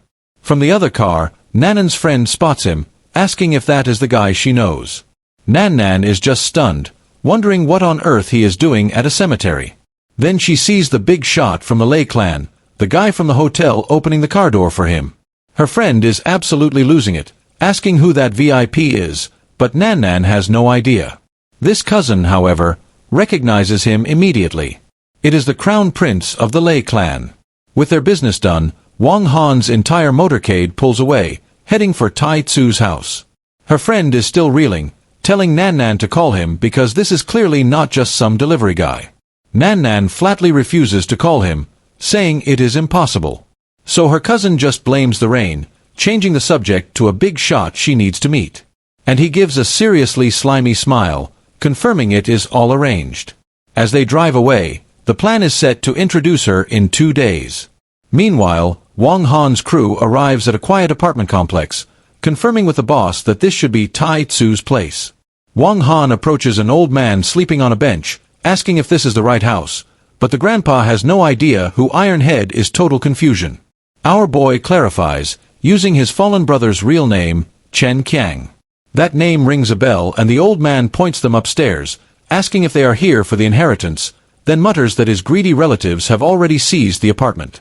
At the top of the stairs, they find a little girl squatting all alone in the hallway. One of the crew is already seething as Wang Han gently asks if this is her home, and she just says her dad went to a faraway place, which is absolutely heartbreaking. These guys are floored. This is Tai Tsu's orphan daughter. Wang Han asks why she is not inside, and she explains her aunt and uncle will not let her in, then points to a cardboard box, saying her auntie told her that is asterisk her home now. Blind Men is absolutely livid, calling them shameless for making a kid live like an animal, so he just kicks the front door right off its hinges. Inside, 2 relatives are enjoying a seafood feast, completely unaware their meal is about to be interrupted. This uncle screams about his door being kicked in, clearly interrupted from his very important meal, so Wang Han calmly asks when exactly Tai Tsu's apartment became his property, and this guy actually threatens to call the cops, prompting Wang Han to ask if he is even human, which earns him a swift knee to the gut for his troubles, sending him and his entire seafood dinner flying across the room. With the trash handled, Wang Han tells Smiling Buddha to give them a proper welcome, and Smiling Buddha is more than happy to oblige, cracking his knuckles with a grin, delivering a very thorough one-sided beat down to the screaming relative. After a quick attitude adjustment, they are suddenly begging for mercy as Wang Han asks the little girl her name, Gua Gua. Blind Men points out the obvious, leaving her with these monsters is a death sentence, so Wang Han just asks Gua Gua if she wants to come live with them, and she immediately says yes. He then tries to volunteer Blind Men for parenting duty who panics, saying he is a killer, not a babysitter, but it is too late. The little girl has already chosen her new guardian tugging on his jacket. Blind Men immediately pivots, telling her to call Wang Han godfather, and just like that it is official, leaving our boy to just smirk at how he became a dad only days after getting married. This next day we cut to a much nicer apartment complex. And there is Wang Han in an apron serving his new daughter breakfast before school, who seems to be having the time of her life while he is busy texting, trying to get Nanan to eat, but she is still furious, telling him to stay away until her baby is born. He just sighs about her temper as Gua Gua happily announces she is finished and ready to go.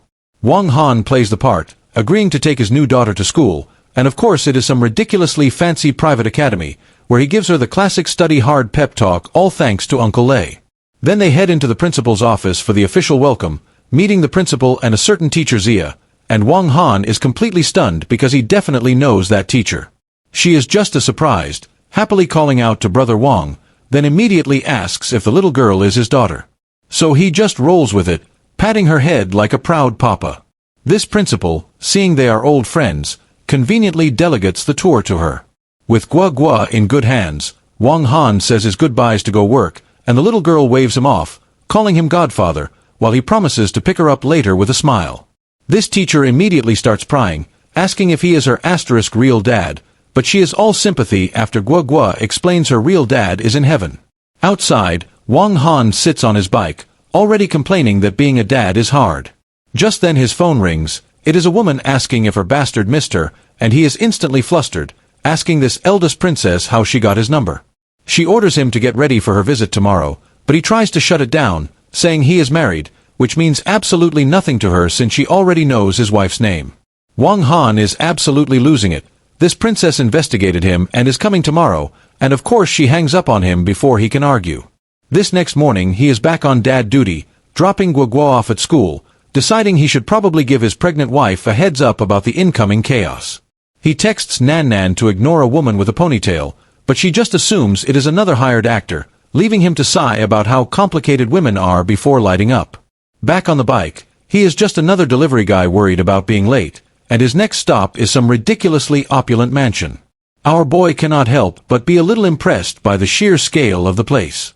Then rings the bell, announcing the food delivery has arrived. He offers the pizza box with a polite smile as the door opens, but the woman who answers is a very familiar, very surprised face. Wang Han just plays it cool, calling it a coincidence with a smug little grin, while she dismisses him to her friends as just the delivery guy. Her friend comes over, recognizing him, so the woman admits they were junior high classmates, which only confuses the friend who has absolutely no memory of him, so he gives a fake name. Zhang Wei, claiming he was just a forgettable nobody, but a guy in a suit immediately calls him out there was no Zhang Wei in their class.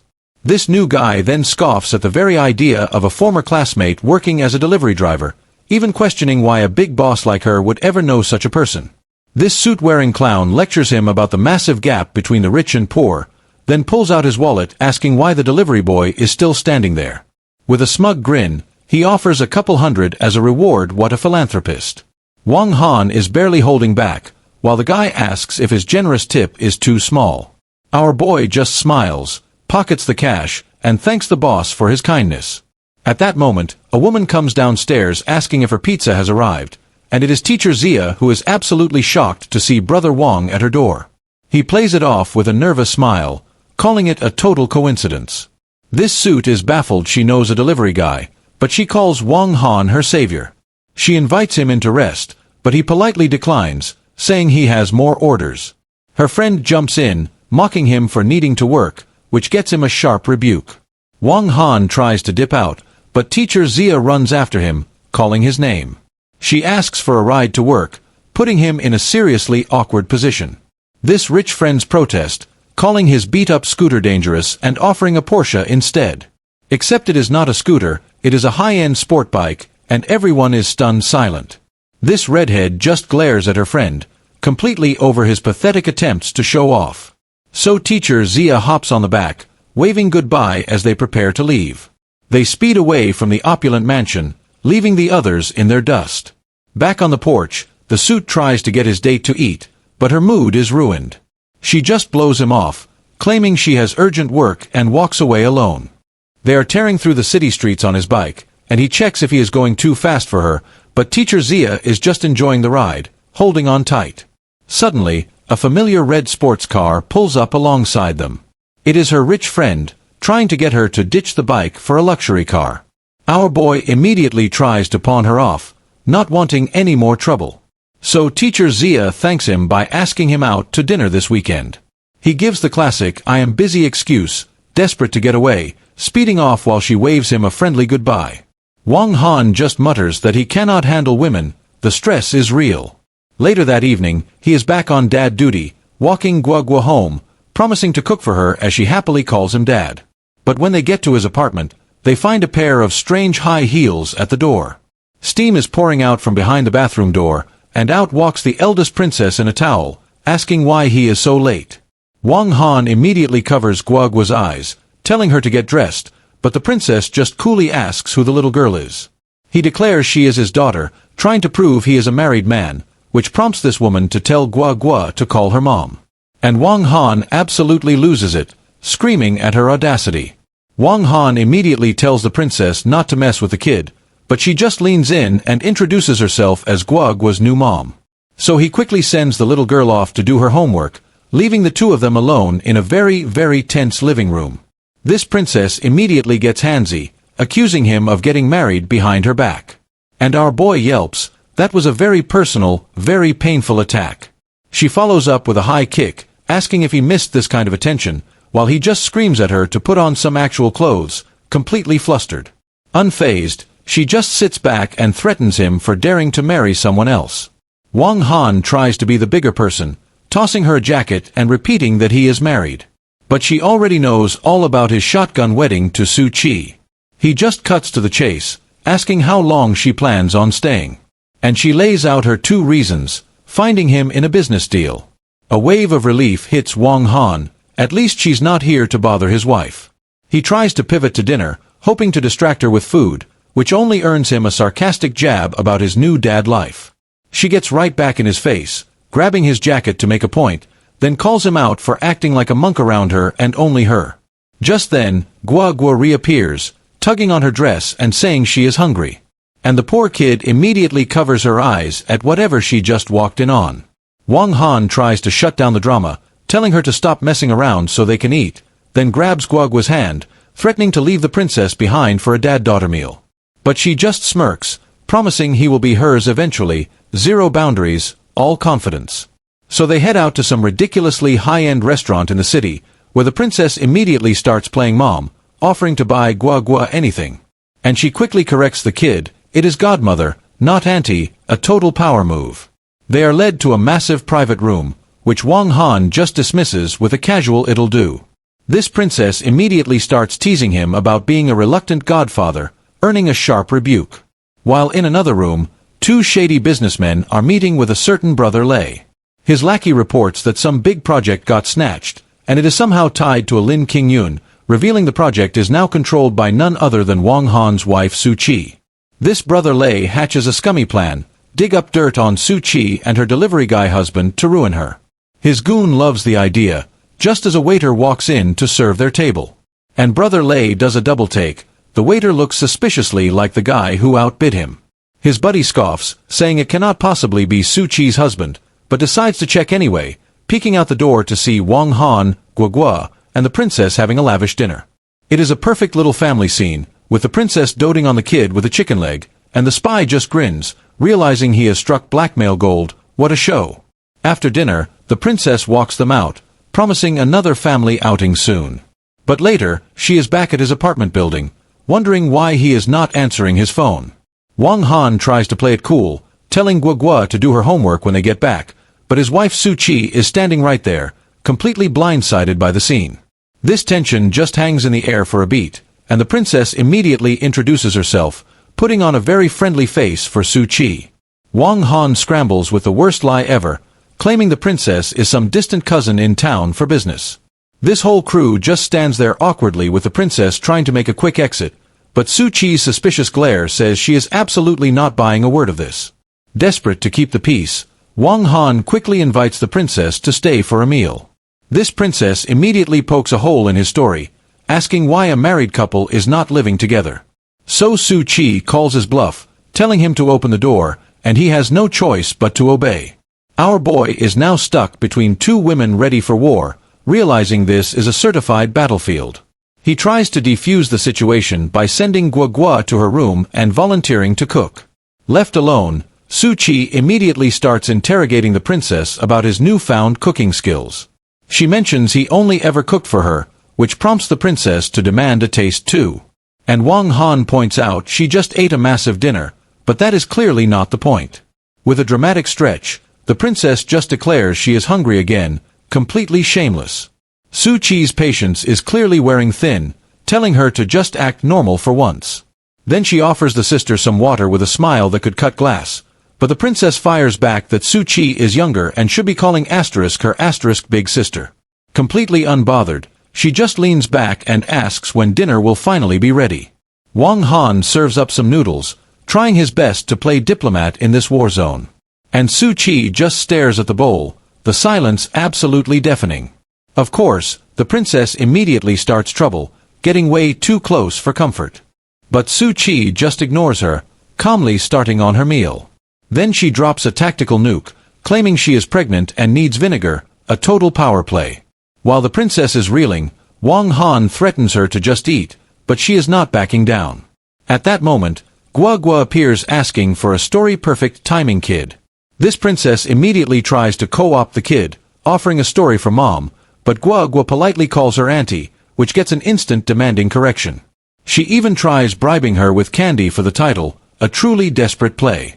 Su Chi calmly tells her to quit it, savoring every second of this failure. Calling the kid over, Su Chi officially enters the Who is the Real Mom contest. She looks Gua Gua right in the eye and tells her to call asterisk her mom, a stone-cold finisher.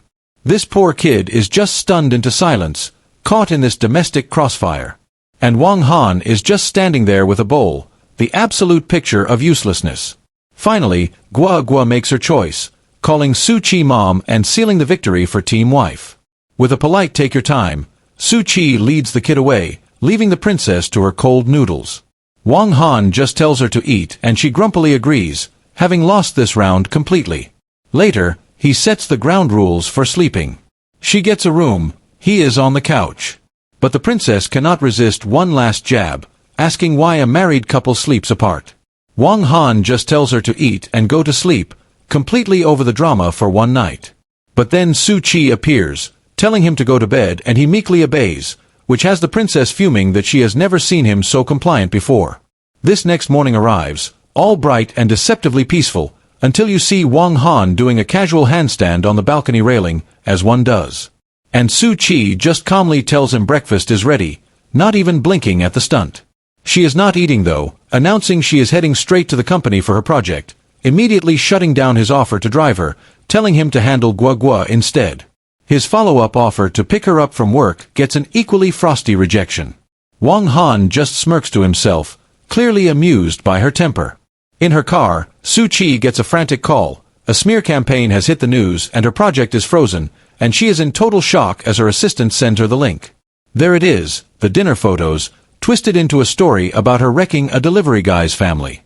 So Su Chi is absolutely furious, demanding to know who is responsible for this. Back at the apartment, the princess dramatically announces the news, but he just dismisses her. So she shoves her phone in his face, telling him to see the proof for himself. After one look at the article, Wang Han's expression turns deadly serious. Someone has a death wish. He immediately makes a call to a contact named Wen Long, ready to handle this problem permanently. Meanwhile, at a high-end hotel, the real culprit is celebrating, and we meet a young Master Su, gloating in bed with a woman about his victory. This young Master Su is feeling pretty good about himself, basking in his so-called victory, and he is ready to celebrate Su Chi's downfall. What a class act. But his party gets crashed by a boot kicking the door clean off its hinges. Standing in the doorway is a very serious-looking crew, led by a guy with some intense tattoos. And young Master Su immediately recognizes Boss 1, his smugness evaporating instantly. This boss tells him to get dressed for a visitor, but our villain tries to play it cool, asking who dare, which earns him a sharp rebuke. The time for questions is clearly over. Then the real guest of honor steps through, Wang Han, looking like he owns the place. And the man with the eye patch, Wen Long, confirms his arrival.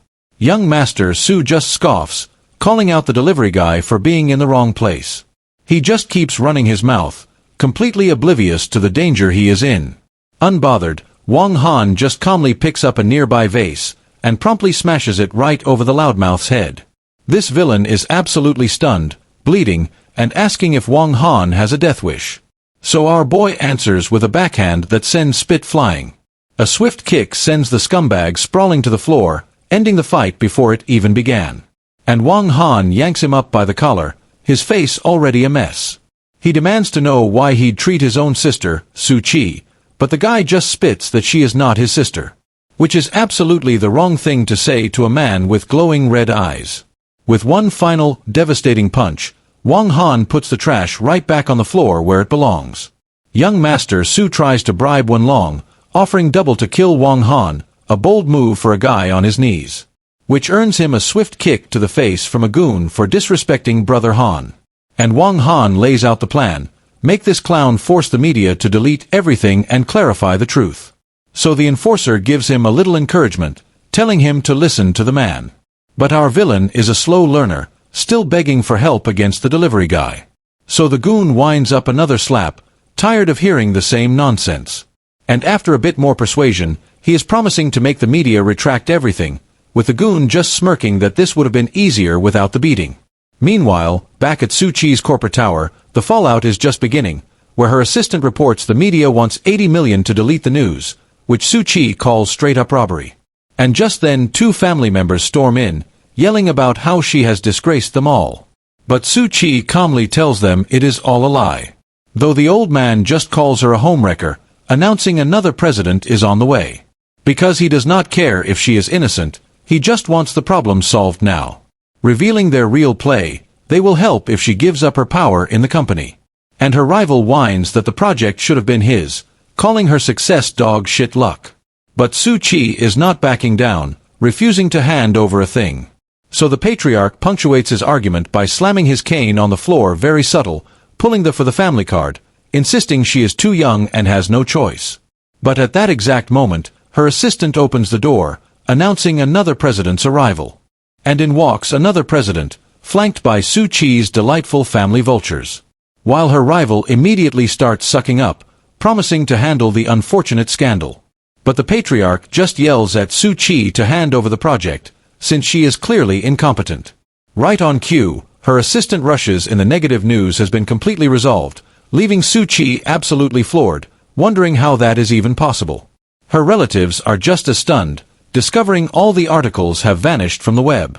So the old man tries to argue she is still a risk, but President Liu shuts him down cold. With her business done, President Liu just waves goodbye, leaving the schemers in the dust. Su Chi quickly calls out to her, a sudden realization dawning on her face, asking if she can meet President Liu's boss, the mysterious person behind all this. This president just gives a sly smile, saying her boss is a bit of an enigma. And then she just walks out, leaving Su Chi in charge and her family absolutely seething. As they leave, the rival threatens her, but Su Chi knows exactly who the real problem is. Left alone, she is still trying to figure out who her secret guardian angel could be, until a quick phone check reveals the official story. The deliverman was fired for the scandal. Meanwhile, over at the delivery center, Wang Hen casually rolls up on his bike, not a care in the world. He asks a buddy for a power bank, completely oblivious to the morning's chaos. But his friend is practically hyperventilating, telling him he is all over the news. And when Wang Hen brushes it off, the guy clarifies he has been fired. Wang Hen just scoffs at the news, asking who would even dare fire him. Right on cue, the station manager appears to answer that very question. He officially gives Wang Hen the boot, citing his bad influence on the company's image. But Wang Hen argues the news was already proven fake. Facts do not matter, apparently. This manager plays the good guy, offering to hook him up with a security gig through his cousin. He even throws in some condescending advice about not living off a woman. What a pal. Handing over a business card, he seals the deal on this very polite termination. His co-workers give him some parting words, telling him to maybe brag a little less at the next job. While he is just trying to have a smoke, a voice calls out looking for him. His buddy is absolutely bug-eyed, pointing at whoever just arrived. And it is a very well-dressed woman calling out for Brother Wang, who his friends immediately recognize as Teacher Zia, adding to the confusion. She explains his phone was off, so she had to track him down the old-fashioned way. Wang Hen just calmly asks what she needs, with his crew still gawking behind him. Turns out her father wants to meet him, and this probably is not the best place to chat. He just agrees, since he was about to leave anyway. Having just been fired. As they drive off, his friends immediately start the rumor mill, guessing she is pregnant. This manager breaks up the gossip with a swift kick, telling them to get back to work. Just then, another luxury car screeches to a halt right in front of them. This guys wonder what is with all the fancy cars today, as a woman in heels steps out. And of course, another absolute bombshell in a luxury car pulls up, asking for Wang Hen, leaving his co-workers completely starstruck and demanding to know who she is. So she just drops the bomb that she is his wife here to take him home, which has the guys absolutely losing it because that makes two wives for Brother Han. One of them helpfully points out he just drove off with another woman a minute ago. And this new arrival is clearly not amused that he has already given her the slip. Meanwhile, Wang Hen and teacher Zia are cruising on a motorcycle through the city, pulling up to a massive, traditional-looking building, the White Tiger Martial Arts Hall. She leads him inside, explaining her father is just up the stairs, where they are immediately greeted by a big, muscular disciple named Kong Hungj. Wang Ying introduces Wang Hen, but Kong just condescendingly asks if he is a new apprentice. But she corrects him, this is the new martial arts instructor her father personally invited. Kong just laughs in his face, saying a guy with his small frame could not possibly be an instructor. And when she tries to move past, he physically blocks their path. He then tries to ask her out with concert tickets, but she shuts him down cold, saying she has plans with Wang Hen. Grabbing our boy's hand, she tells the big lug to please make way. And they walk right past him up the stairs, leaving him fuming. This camera gives us a nice close-up of them holding hands. Oh, it is like that asterisk. Kong is now officially triggered, vowing to tear apart the little bastard for stealing his woman. Finally, they arrive to meet her father, who is waiting patiently at a tea table. Her father lays on the charm, asking why she did not announce such a distinguished guest. And Master Zia offers a handshake, all smiles and respect for Brother Wang. But of course, it is a secret martial arts power check handshake classic, leaving the old man impressed by his internal force while Wang Han plays it cool. He even introduces Wang Han to another master, bragging about how he saved his daughter. Before getting straight to the point, be an instructor, get 5% of the company in a year. Wang Ying says he does not need money, but Wang Han's like, actually, I am broke and unemployed. So the master laughs and pivots to a salary, 50,000 a month, which Wang Han accepts on the spot, not even a second of hesitation. This old guys are absolutely thrilled, celebrating their new hire like they won the lottery. With business settled, it is time for a tour of his new workplace, where Master Zia gathers all the students on the main floor for an announcement, and he introduces Wang Han as the new instructor, who gives a polite little speech. These students, led by our jealous friend Kong, are immediately unimpressed by his build. So Kong immediately steps up, asking what styles he knows, practically begging for a fight. Wang Han just casually lists off like every martial art known to man, and when Kong calls him a braggart, our boy just says he's got a big appetite.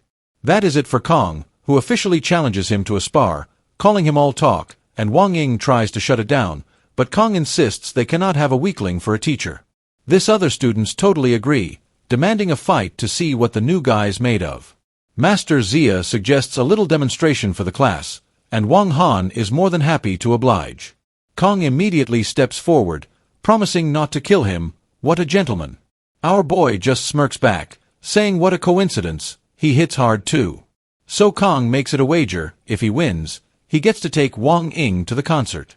Wang Han says it is up to her, but she is already asking what happens when he loses. This guy just laughs, saying if he loses, Wang Han can have whatever he wants. Wang Ying jumps in with the counteroffer, if Kong loses, she is taking Wang Han with those tickets.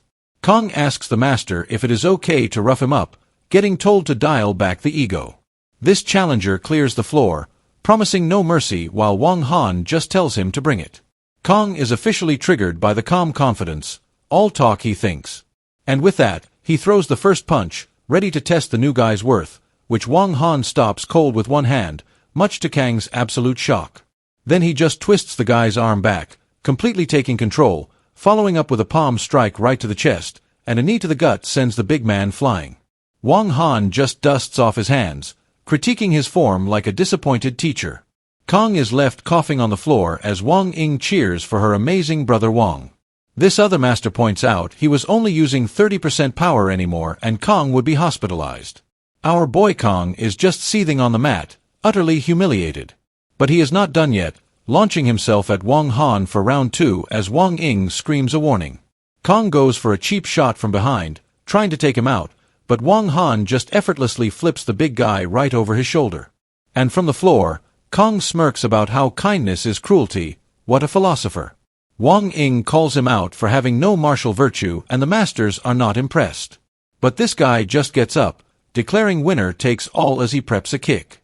He unleashes a flying kick, yelling for our boy to eat his dust, which Wang Han dodges like it is absolutely nothing, leaving Kong baffled. Now on the ground, Kong demands to know why he is only dodging.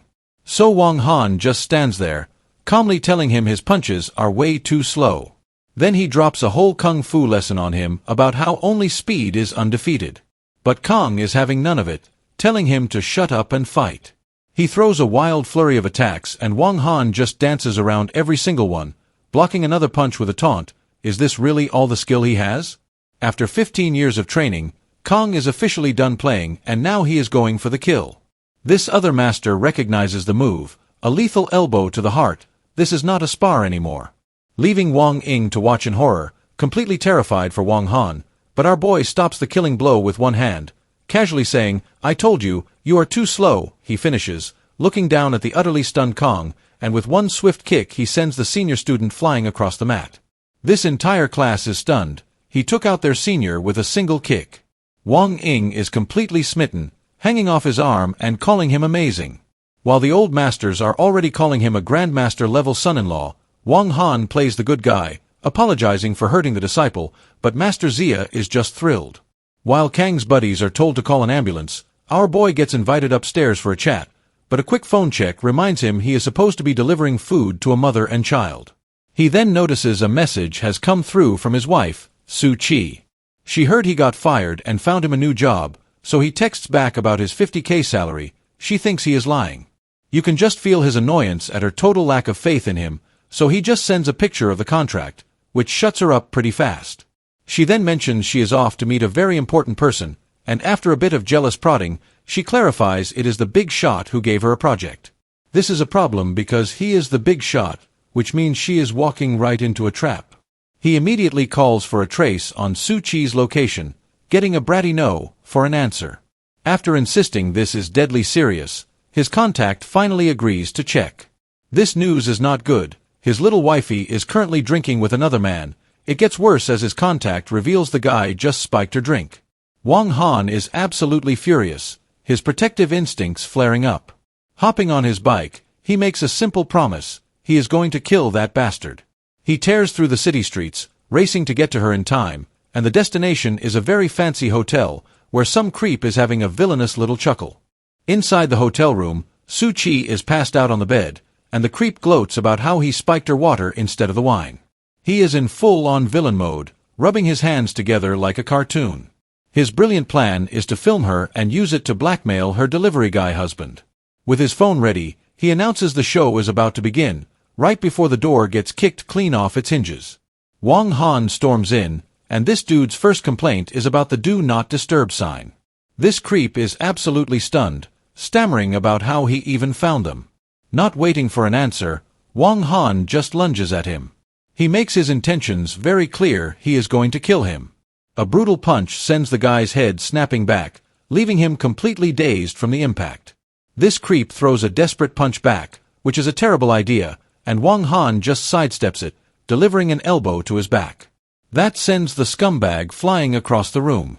On the floor, he immediately starts bargaining, name-dropping his powerful grandpa. Wang Han's response is to just bring his foot down hard, stomping his face while the guy threatens to kill his family. Our boy tells him to worry about surviving today, and the threats instantly turn to begging. Now he is just a whimpering mess on the floor, completely defeated. Wang Han finds Su Chi on the bed, delirious from the drug he just stopped, and he absolutely unloads on the creep who can only call him an animal, before turning his attention to his wife, helping her drink some water.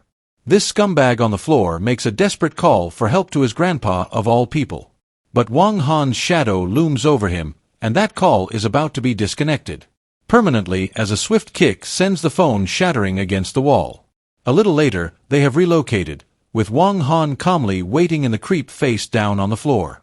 Then an old man with a cane walks in, respectfully announcing his arrival to the young master, and Wang Han, looking completely unbothered, just asks if the trash on the floor is his grandson. This old man apologizes for his grandson's behavior, while the idiot begs Grandpa to kill Wang Han. Read the room, dude. He is still confused, asking why Grandpa did not bring backup to save him, which earns him a cane to the head as the old man screams about getting them both killed. Another brutal smack follows, with Grandpa telling his grandson to shut his mouth. Now the creep is bowing on the floor as his grandfather asks Wang Han for judgment. This realization finally dawns on the scumbag's face. This guy is his grandpa's boss. Wang Han just takes a drag, reminding old Lin about the rules of their sect. And the old man confirms the punishment for this crime, getting told to do it himself. Turning to his grandson, he calls him an animal who has disgraced the entire family. And the old man stands there, trembling with the weight of what he has to do. Before bringing his cane down with brutal finality, carrying out the sentence himself, Su Chi wakes up completely disoriented, wondering who the hell was screaming. And her friend rushes in, relieved she is okay and demanding to know where that creep went. Her memory is a total blur, only recalling someone busting in to save her. This friend is just focused on getting them both out of there safe and sound. But as they are about to leave, something on the bed catches her eye. A small, familiar-looking bead which she guesses must belong to the mystery rescuer. Su Chi examines the dragon emblem, pretty sure her friend is right. They finally leave, with Su Chi now on a mission to find her hero and get some payback. Meanwhile, Wang Han watches from the doorway, just assuming she bolted out of fear. He has got to get back to his other business before the old man gets angry. Then a sudden panic hits him, his precious bead is gone, maybe he dropped it at the dojo. Elsewhere, a whole new set of villains are having a family meeting about getting wrecked by a delivery guy. This bruised-up dude insists Wang Han is connected to the Black Dragon Society. But a new guy in a bow tie just scoffs, completely unimpressed by their reputation. His brilliant plan is to just kill Su Chi to get their family's power back simple. This bruised guy is just a little taken aback by the casual murder plot, but Bow Tie is dead serious, adding Wang Han to the hit list for good measure. He wants them both gone, and the sooner the better. Now the bruised dude is all fired up for revenge, vowing to hire an assassin immediately. And completely unaware, Wang Han is finally making that delivery to the little girl. Wang Han plays dad for a bit, telling the little girl to do her homework. And her godmother takes over, offering to help with schoolwork. But our boy is still worried about Su Chi after everything that just went down. He texts to offer her food and she just says she is coming home, which he takes as a sign she is not up for much, right before his phone rings again. It is his brother-in-law Su Lu putting on a whole apology act and inviting him to dinner. And the second he hangs up, that bruised face twists into a very obvious, it is a trapped smirk. Wang Han is immediately suspicious, wondering when this clown suddenly grew a conscience. Elsewhere, a whole new scene kicks off with a guy saving a policewoman from a falling object. And she is not happy, yelling about someone assaulting an officer.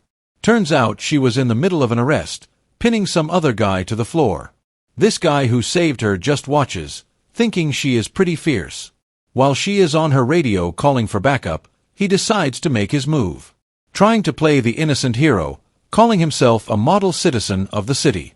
She is completely unimpressed, pulling out a spare pair of cuffs just for him. He cannot believe it when she tells him to cut the act and come to the station. His pleas of misunderstanding are ignored as she slaps the cuffs on him, declaring that the police will sort out who is good and who is bad. Which is how he ends up at the police station for his good deed. Now in cuffs, he calmly asks the officer for a glass of water, cool as a cucumber. She is not impressed by his request, asking if he thinks the station is his house. But then her chief walks in, congratulating her on single-handedly catching 2 major dealers. And she gets all flustered, trying to explain that she just got lucky. So the chief asks if she knows who the mystery helper was. She has no clue. Which is when the cuffed guy tries to take credit, only to get shushed immediately. And now the chief is just confused, asking who this new person is. So she dismisses him as just some random guy she arrested while he protests his innocence. Right before another officer runs in with a file, announcing they have ID'd the real hero. And the photo in the file is of course Wang Han, leaving the entire room stunned as the chief orders them to uncuff him now, and with a quick click he is finally free. Which leaves the officer completely mortified while he gives her a smug "I told you so." And his little jab makes her absolutely furious. But Wang Han checks his phone, realizes he is late and makes a run for it, leaving her fuming as he bolts out of the station. Then he hops in a cab, begging the driver to speed up, who gives him a lecture on safety. So Wang Han pulls out the universal motivator, a huge wad of cash, which immediately sends the driver's foot slamming down on the accelerator. And suddenly this cabbie is a pro racer, vowing to get him there on time, because his destination is a building completely engulfed in a massive fire.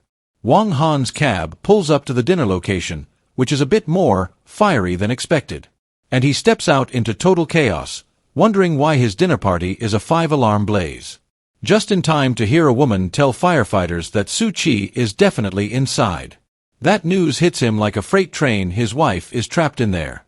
So he grabs the woman, frantically confirming Su Chi is still in the villa, before immediately ditching his jacket and sprinting straight into the inferno.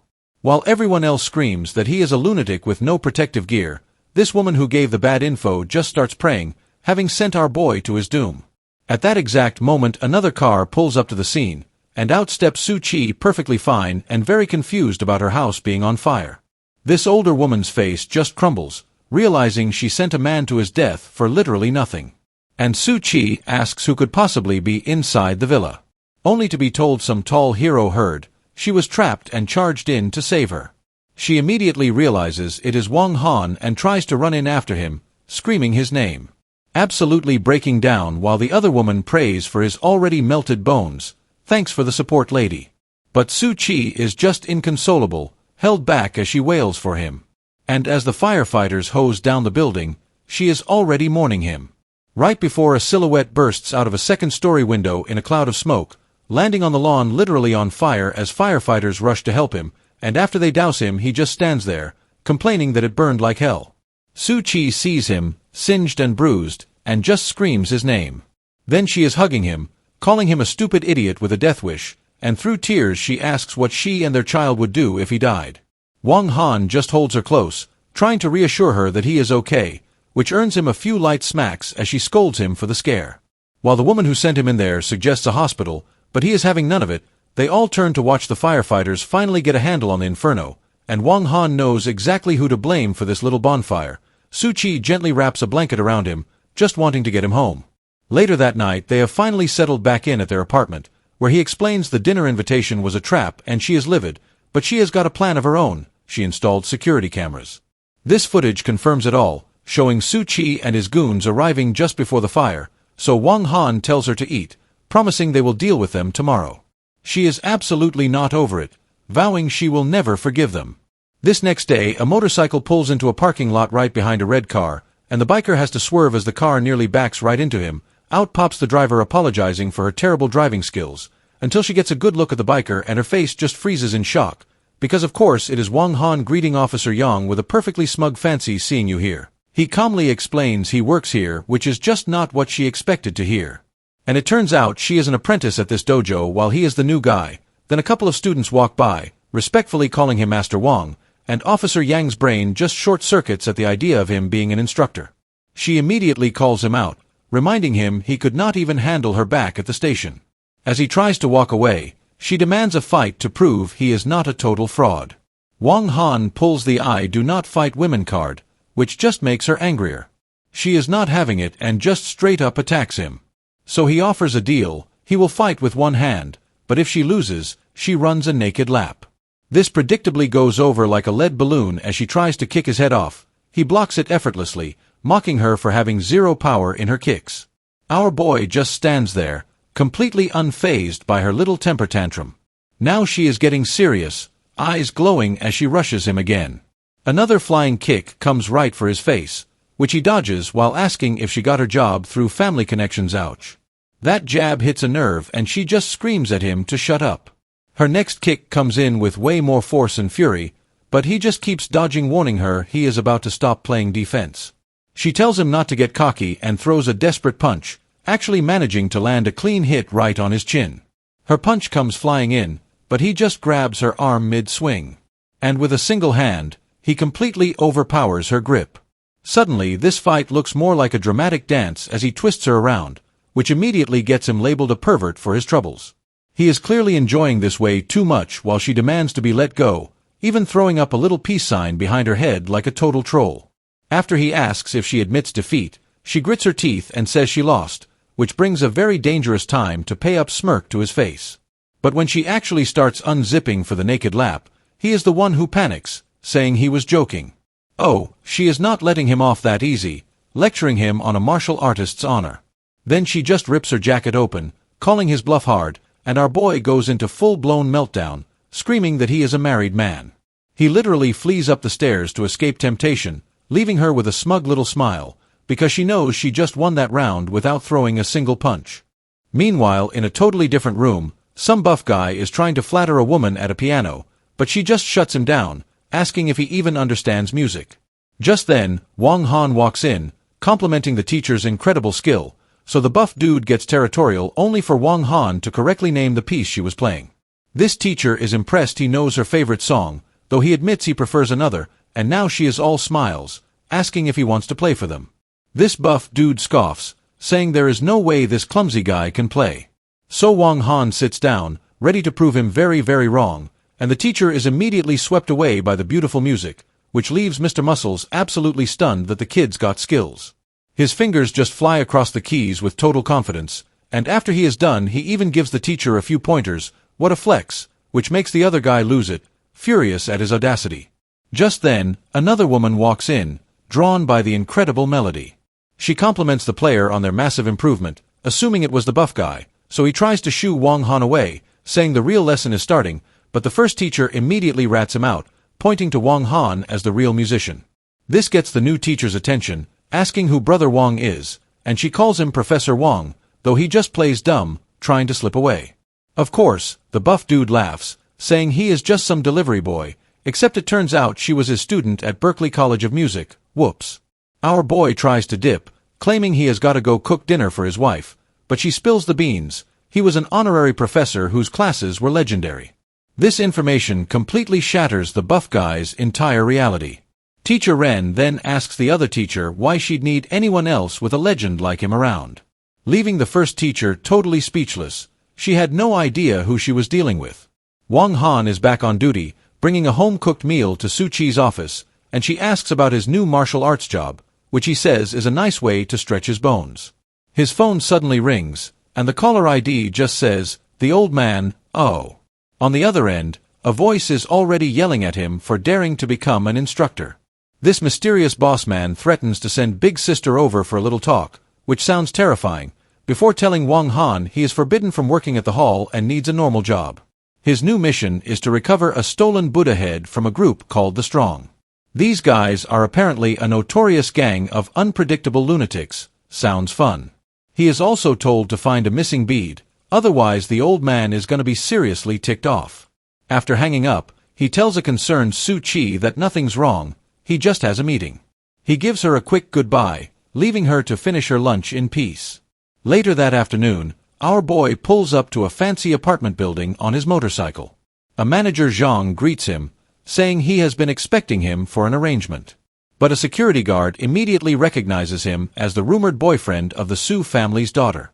Wang Han tries to deny it, but the guard is absolutely certain he has seen his photo. Now the whole security crew is gathering around, demanding to know what is going on. He tries to brush them off, saying there is nothing to talk about. So the lead guard offers him a smoke, hoping to get him to spill the tea. Wang Han launches into a whole sob story about being the poor son-in-law the Su family despises. These guards are not buying it, pointing out that a rich heiress's husband would not be working security. This lead guard smugly tells Wang Han he was right about the Su family moving in, and our boy is genuinely shocked, asking if she really bought a house here. Just as the guards mock his story, a fancy red sports car pulls up, and out steps a woman they call President Su, making Wang Han try to become invisible. His buddy immediately drags him back, asking why he is suddenly so shy. This woman, a redhead, then asks why he is not at the martial arts gym anymore. He claims he resigned after something happened, so she just tells him to come with her. As they walk off, the security guards are left watching, absolutely loving the drama. Wang Han gives the nosy guard a very subtle one-finger salute on his way out. She then asks how long he planned on keeping his new security gig a secret from her. He plays along, refusing her offer to stay at her place because of that other woman, so she offers him a new job, be her driver for a hefty monthly salary. She insists it is her fault he lost his last job and orders him to drive her to work tomorrow, which gives Wang Han a brief moment of panic, wondering if this makes him a kept man. Their destination is a massive, modern corporate tower, where guards are already waiting to greet their boss as she arrives. She has even set him up with his own office and use of the car talk about a promotion. This guard salute her as CEO Sue, confirming her high roller status.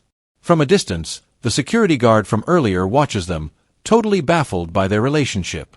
While in another office, some sleazy CEO is threatening an employee named Lily with layoffs. Lily firmly rejects her boss's disgusting request, so he dangles money for her mom's hospital bills. What a charmer! She tells him to have some self-respect, but he just gets aggressive, and then the creep starts getting handsy, telling her to drop the act. From the hallway, a new voice wonders aloud if the office is bored, as Wang Han strolls in, casually calling out the harassment he is hearing. Inside, the CEO is ripping her shirt while she screams for help, and she tries to fight back, slapping him away desperately. That is when Wang Han leans through the door, asking if they are busy. Which makes the CEO absolutely lose his mind, demanding to know who he is. This guy just keeps yelling for him to get out, completely unaware of his mistake, then tries to land a kick, which is just a hilariously bad decision. Our boy just stands there as the CEO ends up flat on his back, and Wang Han calmly calls him out for bullying his staff.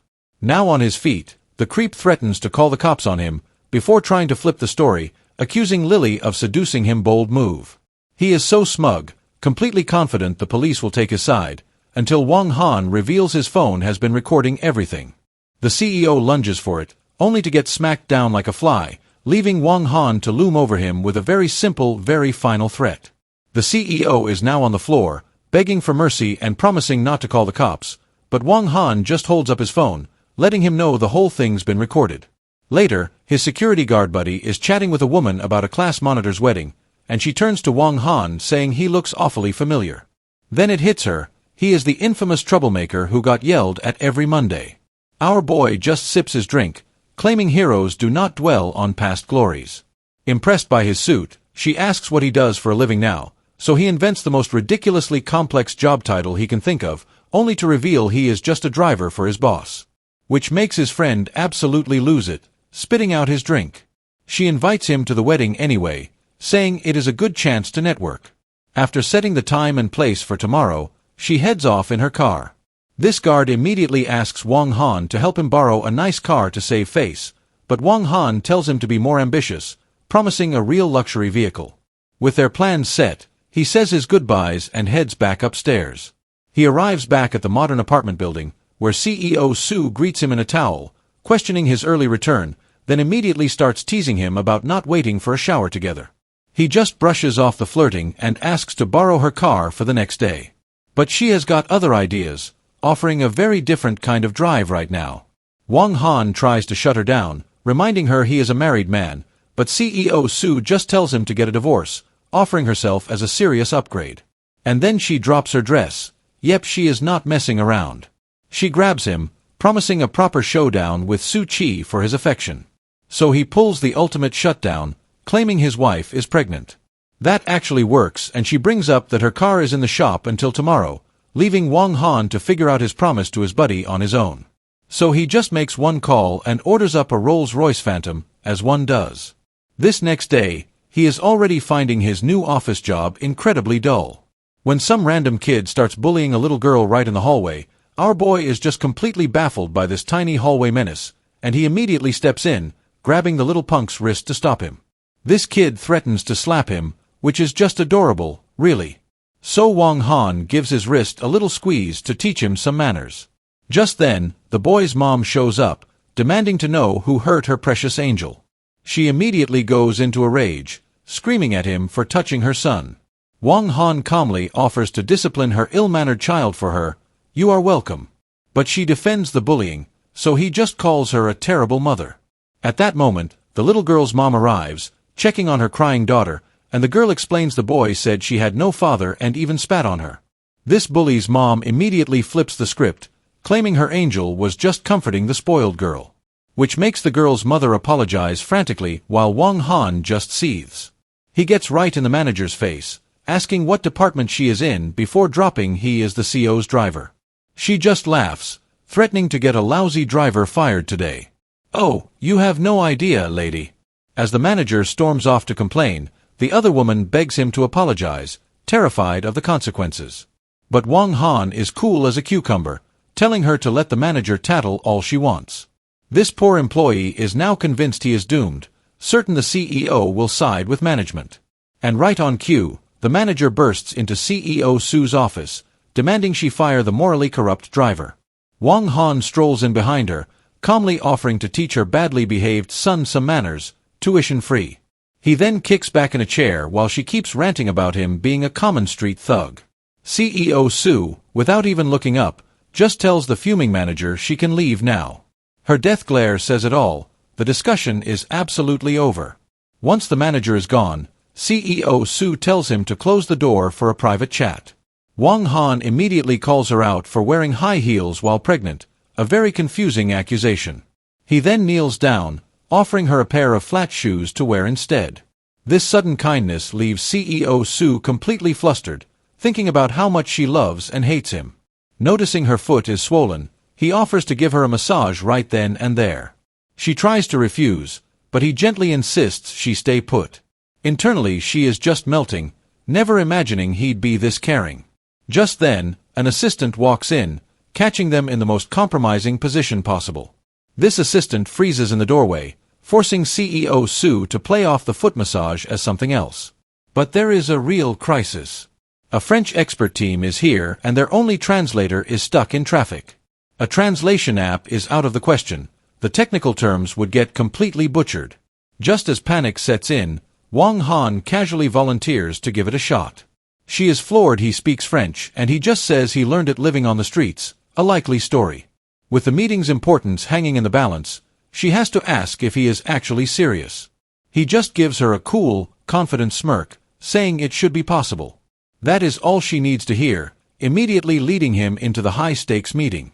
Inside the conference room, they greet the lead expert, a Mr. Chatham. Wang Han immediately welcomes him in flawless French, not even breaking a sweat. After the expert replies, our boy translates it back perfectly for his boss. CEO Su is just staring, thinking this guy is an absolute master of deception. This meeting gets even more complicated when two more experts join via video call. And of course, one of them is Japanese, introducing himself as Yamamoto Akira. This completely blindsides the team, who had no idea they needed a Japanese translator.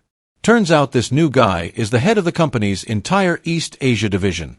This assistant asks if he also speaks Japanese and he gives the same vague, I have wandered excuse, this guy's resume is a fantasy novel. He then seamlessly switches to Japanese, briefing the new expert on the project. CEO Su is just blushing, completely captivated and wondering if this is the same food delivery guy she used to know. Hours later, the meeting is a huge success, with the assistant confirming the deal went off without a hitch. CEO Su sincerely thanks him for saving that massive international deal. And our boy just plays it cool, telling her it was nothing. Then he immediately gets flirty, asking what kind of benefits he can expect. She gets all flustered, telling him to be serious in the office, sure Jan, so he just asks for the morning off to attend a friend's wedding. With his leave approved, she shoos him out of her office. He tries asking her to dinner on his way out, but gets shut down hard. Once he is gone, she calls him a blockhead for not taking the hint. This next day, he meets his security guard buddy, who is all decked out in a new suit. Wang Han hypes him up, saying he looks like a movie star. To complete the transformation, he hands over a very expensive-looking watch. His friend assumes it is a high-quality fake, but Wang Han tells him to act the part. A little confidence-boosting shoulder grab has his buddy's jaw on the floor. And then the Rolls-Royce pulls up, making his friend call him Godfather, as he should. This guy immediately starts stressing about the rental fee, promising to pay him back. Wang Han just calls him pathetic and holds the door open like a true chauffeur. Inside the car, he reassures his nervous pal that his crush will be totally impressed. They arrive at the fancy hotel, ready to make a grand entrance. But a glance at the wedding photo reveals their classmate is marrying a very, very old man. As his friend gawks, Wang Han learns the groom is a founder of the Su family company. Interesting. His buddy gets called out by the woman from before, Song Qian, for being late. After a quick compliment on his suit, he begs her not to blow his cover today. She just grabs his arm, saying their old classmates are already waiting upstairs. and the whole crew heads into the ridiculously fancy hotel for the wedding. Inside, they run right into a reunion with their old teacher, Mr. Fong, who is telling another classmate he only remembers 2 students, Goofy Datchan and the troublemaker, Wang Han. This teacher and some other guy with a ponytail are holding court at the table. As their group approaches, the teacher immediately recognizes Song Qian, showering her with compliments. While Wang Han is politely offered a seat, playing the part of the silent chauffeur perfectly. When Song Qian introduces CEO Han Datchan, the teacher cannot believe his eyes. So of course, the first question for the new CEO is what he does for a living. Wang Han jumps in, proudly announcing his friend is a media company CEO. The con is on. Then he introduces himself as the driver, asking how the teacher could forget the other memorable student. This ponytail dude immediately starts mocking him, finding it hilarious he is a driver for his own classmate. This condescending lecture continues, saying everyone expected more from him, what a disappointment. His buddy, the fake CEO, is just trying not to spontaneously combust from the awkwardness. Datchan tries to smooth things over, saying they are all classmates and should just get along. But the jerk just pivots to bragging about the bride's rich husband, who makes millions. This gets the teacher going on about how successful the class is, officials, business owners, and then he throws in even drivers, a direct shot that Wang Han just eats up with a smirk. Just then, another classmate arrives, apologizing for being late while the teacher greets her. After some flattery from the teacher, she immediately asks where big idiot Datchan is. This ponytail guy corrects her, saying Datchan is a company president now, which she finds hilarious. She absolutely loses it, cackling that he is just a security guard at the bride's husband's company. This gets ponytail dude thinking since Wang Han was the one who spun the whole CEO story. She calls Datchan out for the ridiculous lie, and he just begs her to give him some face for the day. But she just keeps laughing, mocking him for caring more about appearances than reality. Wang Han has finally heard enough, stepping in to ask if she is done with her little performance. His glare is pure ice as he asks if she needs him to make room for her to laugh. Unfazed, she quietly threatens him with the classic, "Do you know who my husband is?" line. Ponytail guy tries to break the tension, calling for a toast to their old teacher. And so they all raise their glasses for the most uncomfortable cheers of all time. Datchan, completely stressed out, just chugs his entire glass of wine in one go, which he immediately coughs up in a spectacular bloody-looking spit take. This wine sprays directly onto the mean girl's dress, perfect timing really. She explodes, calling him disgusting and demanding he pay $38,000 for the ruined outfit. Dakin's face just goes blank, his brain short-circuiting at that number. He stammers an apology, offering to wash it, but she just keeps screaming for the money. Ponytail guy helpfully adds that $38,000 is basically Dakin's entire annual salary. What a pal. But Wang Han steps up, phone out saying CEO Han does not sweat small change and asks for her account number. Ponytail guy immediately starts mocking Wang Han's salary, offering him a job. What a philanthropist. Just then, the mean girl's phone dings with a notification, $38,000 received. But she is still furious, vowing to have her husband get CEO Han fired for the disrespect. And right on cue, she spots her husband arriving, waving him over. This new guy, her husband, explains he had a little trouble parking the car. He says he accidentally scratched another vehicle, prompting Wang Han to ask for the license plate. And with a perfectly timed smirk, our boy confirms that is President Han's car. His wife calls it a beat-up car until her husband drops the repair cost, a cool 700,000 on. She absolutely loses her mind, unable to process how a scratch could cost that much. Wang Han calmly clarifies the car's model, a Rolls-Royce Phantom. Ponytail dude and the teacher are stunned, realizing that was the car they saw at the entrance. To drive the point home, Wang Han just dangles the keys for everyone to see. This couple immediately accuses them of renting it, but he insists they will be paying for the damage. So the wife tells Ponytail guy to use his government connections to look up the real owner. He pulls out his phone, ready to expose their little lie for the whole table. Dachuan starts to crack, trying to confess it is a rental while the teacher scolds him for being vain. But the search comes back anonymous. It is registered to a company, but they did get a phone number. With a wicked grin, the wife decides to call the real owner herself and end this farce. As she dials, A phone on their own table starts ringing and the whole room goes silent. Wang Han just places his phone down and puts the call on speaker checkmate. This phone on the table keeps ringing and the whole room just stares. The call is coming from inside the house. Ponytail Guy confirms his insider was right, telling the wife the car is absolutely registered to Wang Han. This completely shatters her reality, her brain unable to compute how the driver owns a Rolls. Wang Han twists the knife, calmly telling them the repair shop will send the bill for that 700,000 yuan scratch.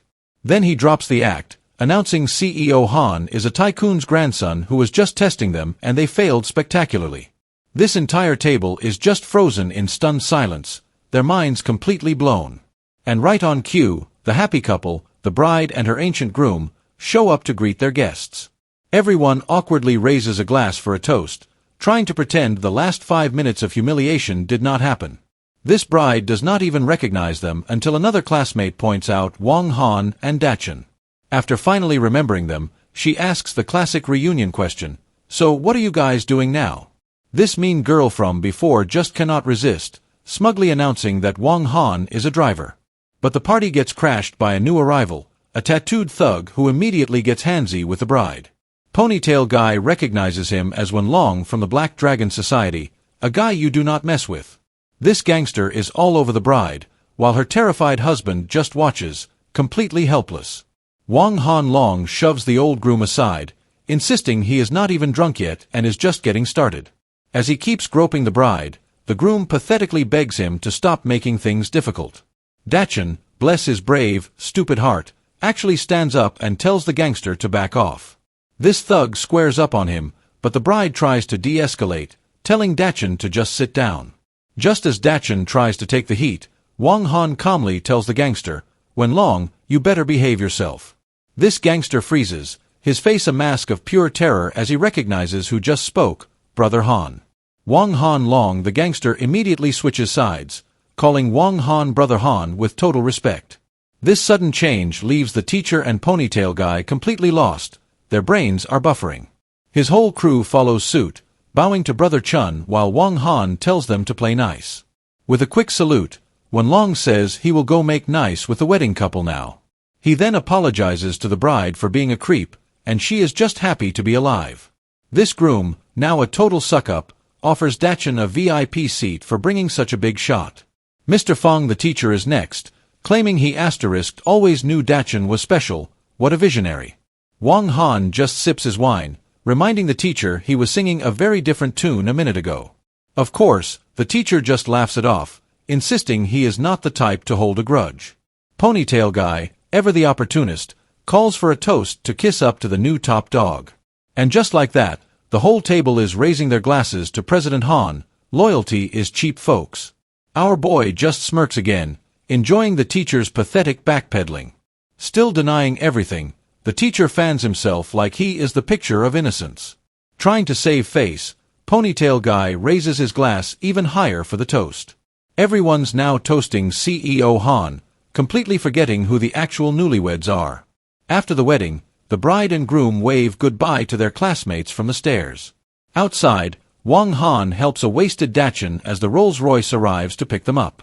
Dachin, still playing CEO, drunkenly announces their departure for an important meeting. Song Qian gently asks if he really needs to collect the car repair money. But Wang Han is dead serious. They are paying for every single cent of that scratch. Drunk Dachin is having a full-blown meltdown over his lost love, while Wang Han just shoves his buddy's face against the window so supportive.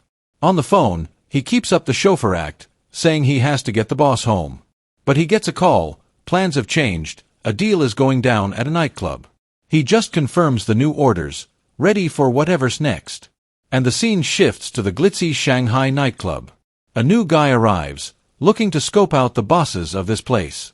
But the staff immediately write him off as a nobody, big mistake. This little master gets a file on his target, one of 12 martial arts masters. And inside, the club is exactly what you'd expect, a total sensory overload. He takes in the scene, looking for his mark amidst the chaos, then heads to the bar to order a martini, playing it cool. This whole place is buzzing with youthful energy as he waits for his drink. And the bartender slides over the freshly made martini. Just as he grabs it, Some girl with cat ears stumbles right into him, and he is shocked to see who it is, a familiar face.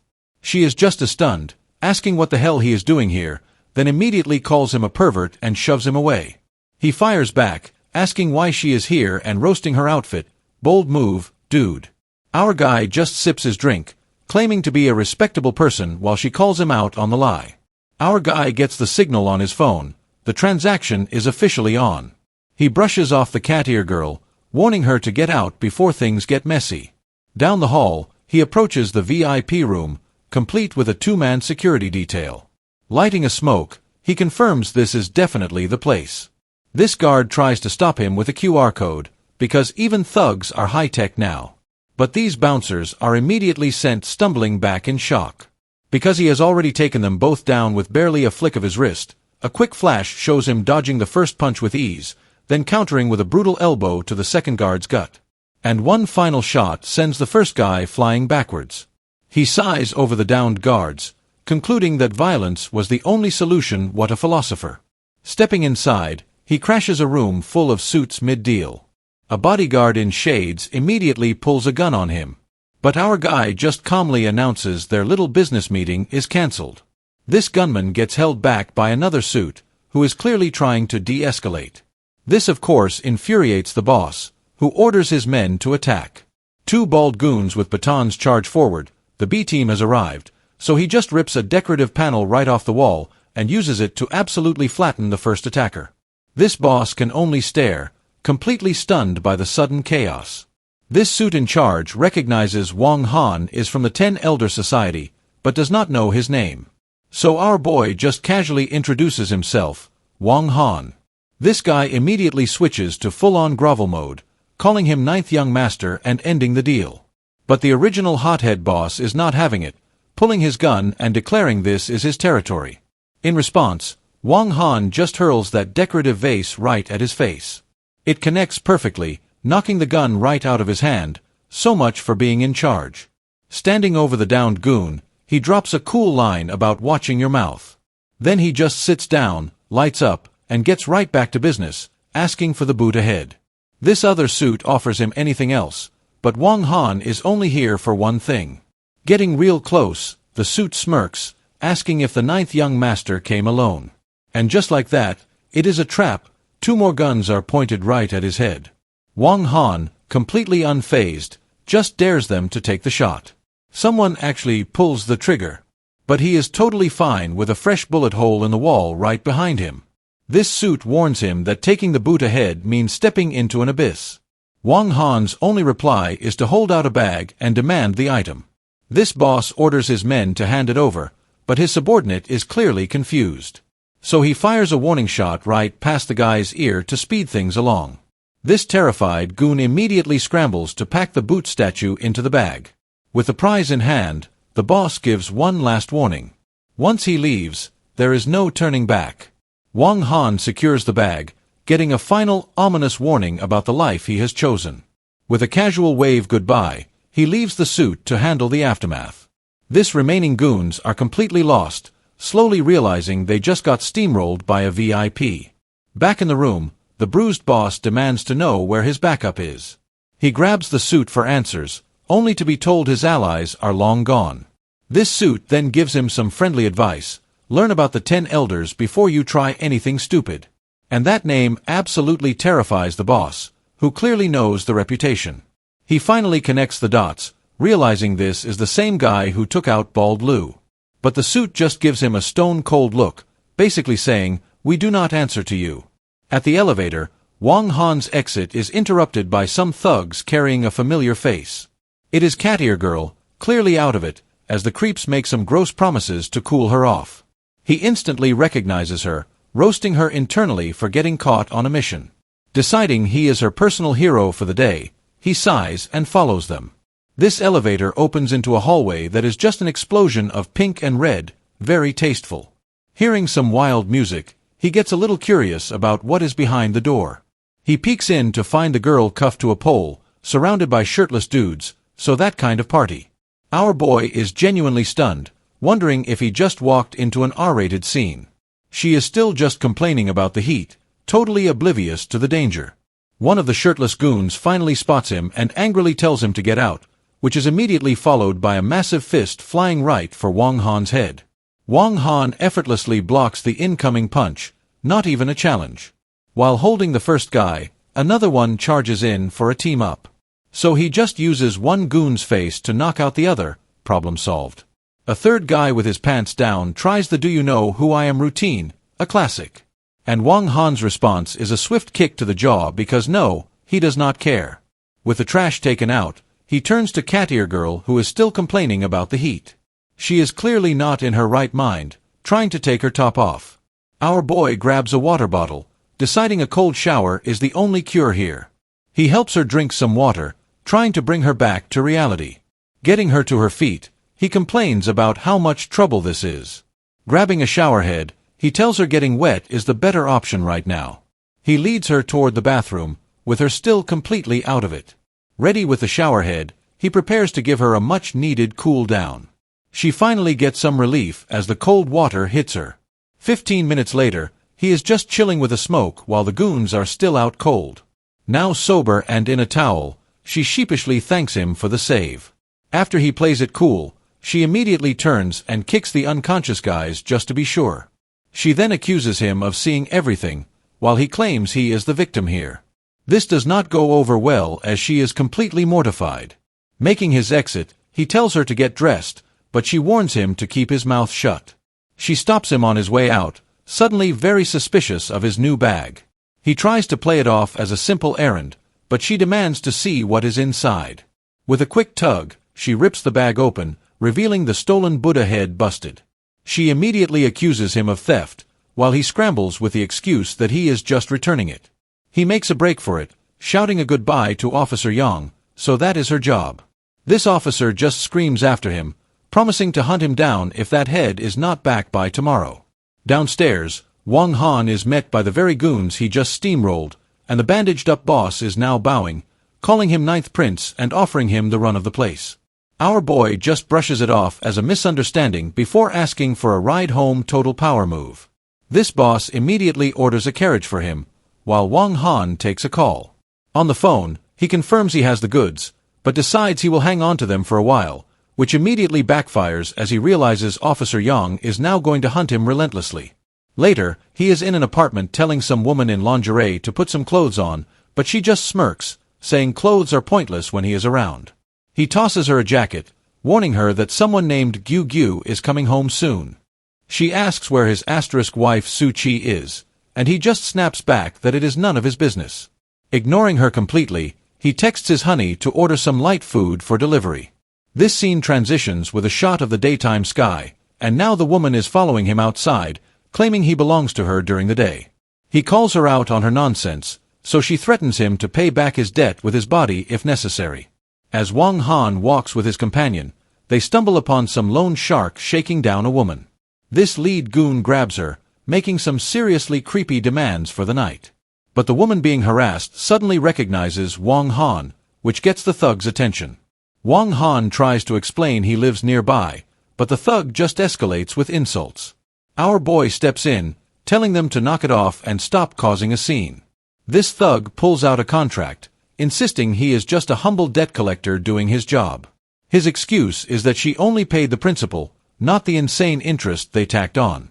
So Wang Han just pulls the woman behind him, officially getting involved. He asks for the total, and the thug smugly names a ridiculous price. This woman tries to protect him, telling them to leave him out of it. This gives the thug a gross idea, offering to waive the interest for some quality time. But before anyone can react, Wang Han's companion delivers a lightning-fast kick to the guy's jaw, sending him flying to the ground in a heap of his own bad decisions.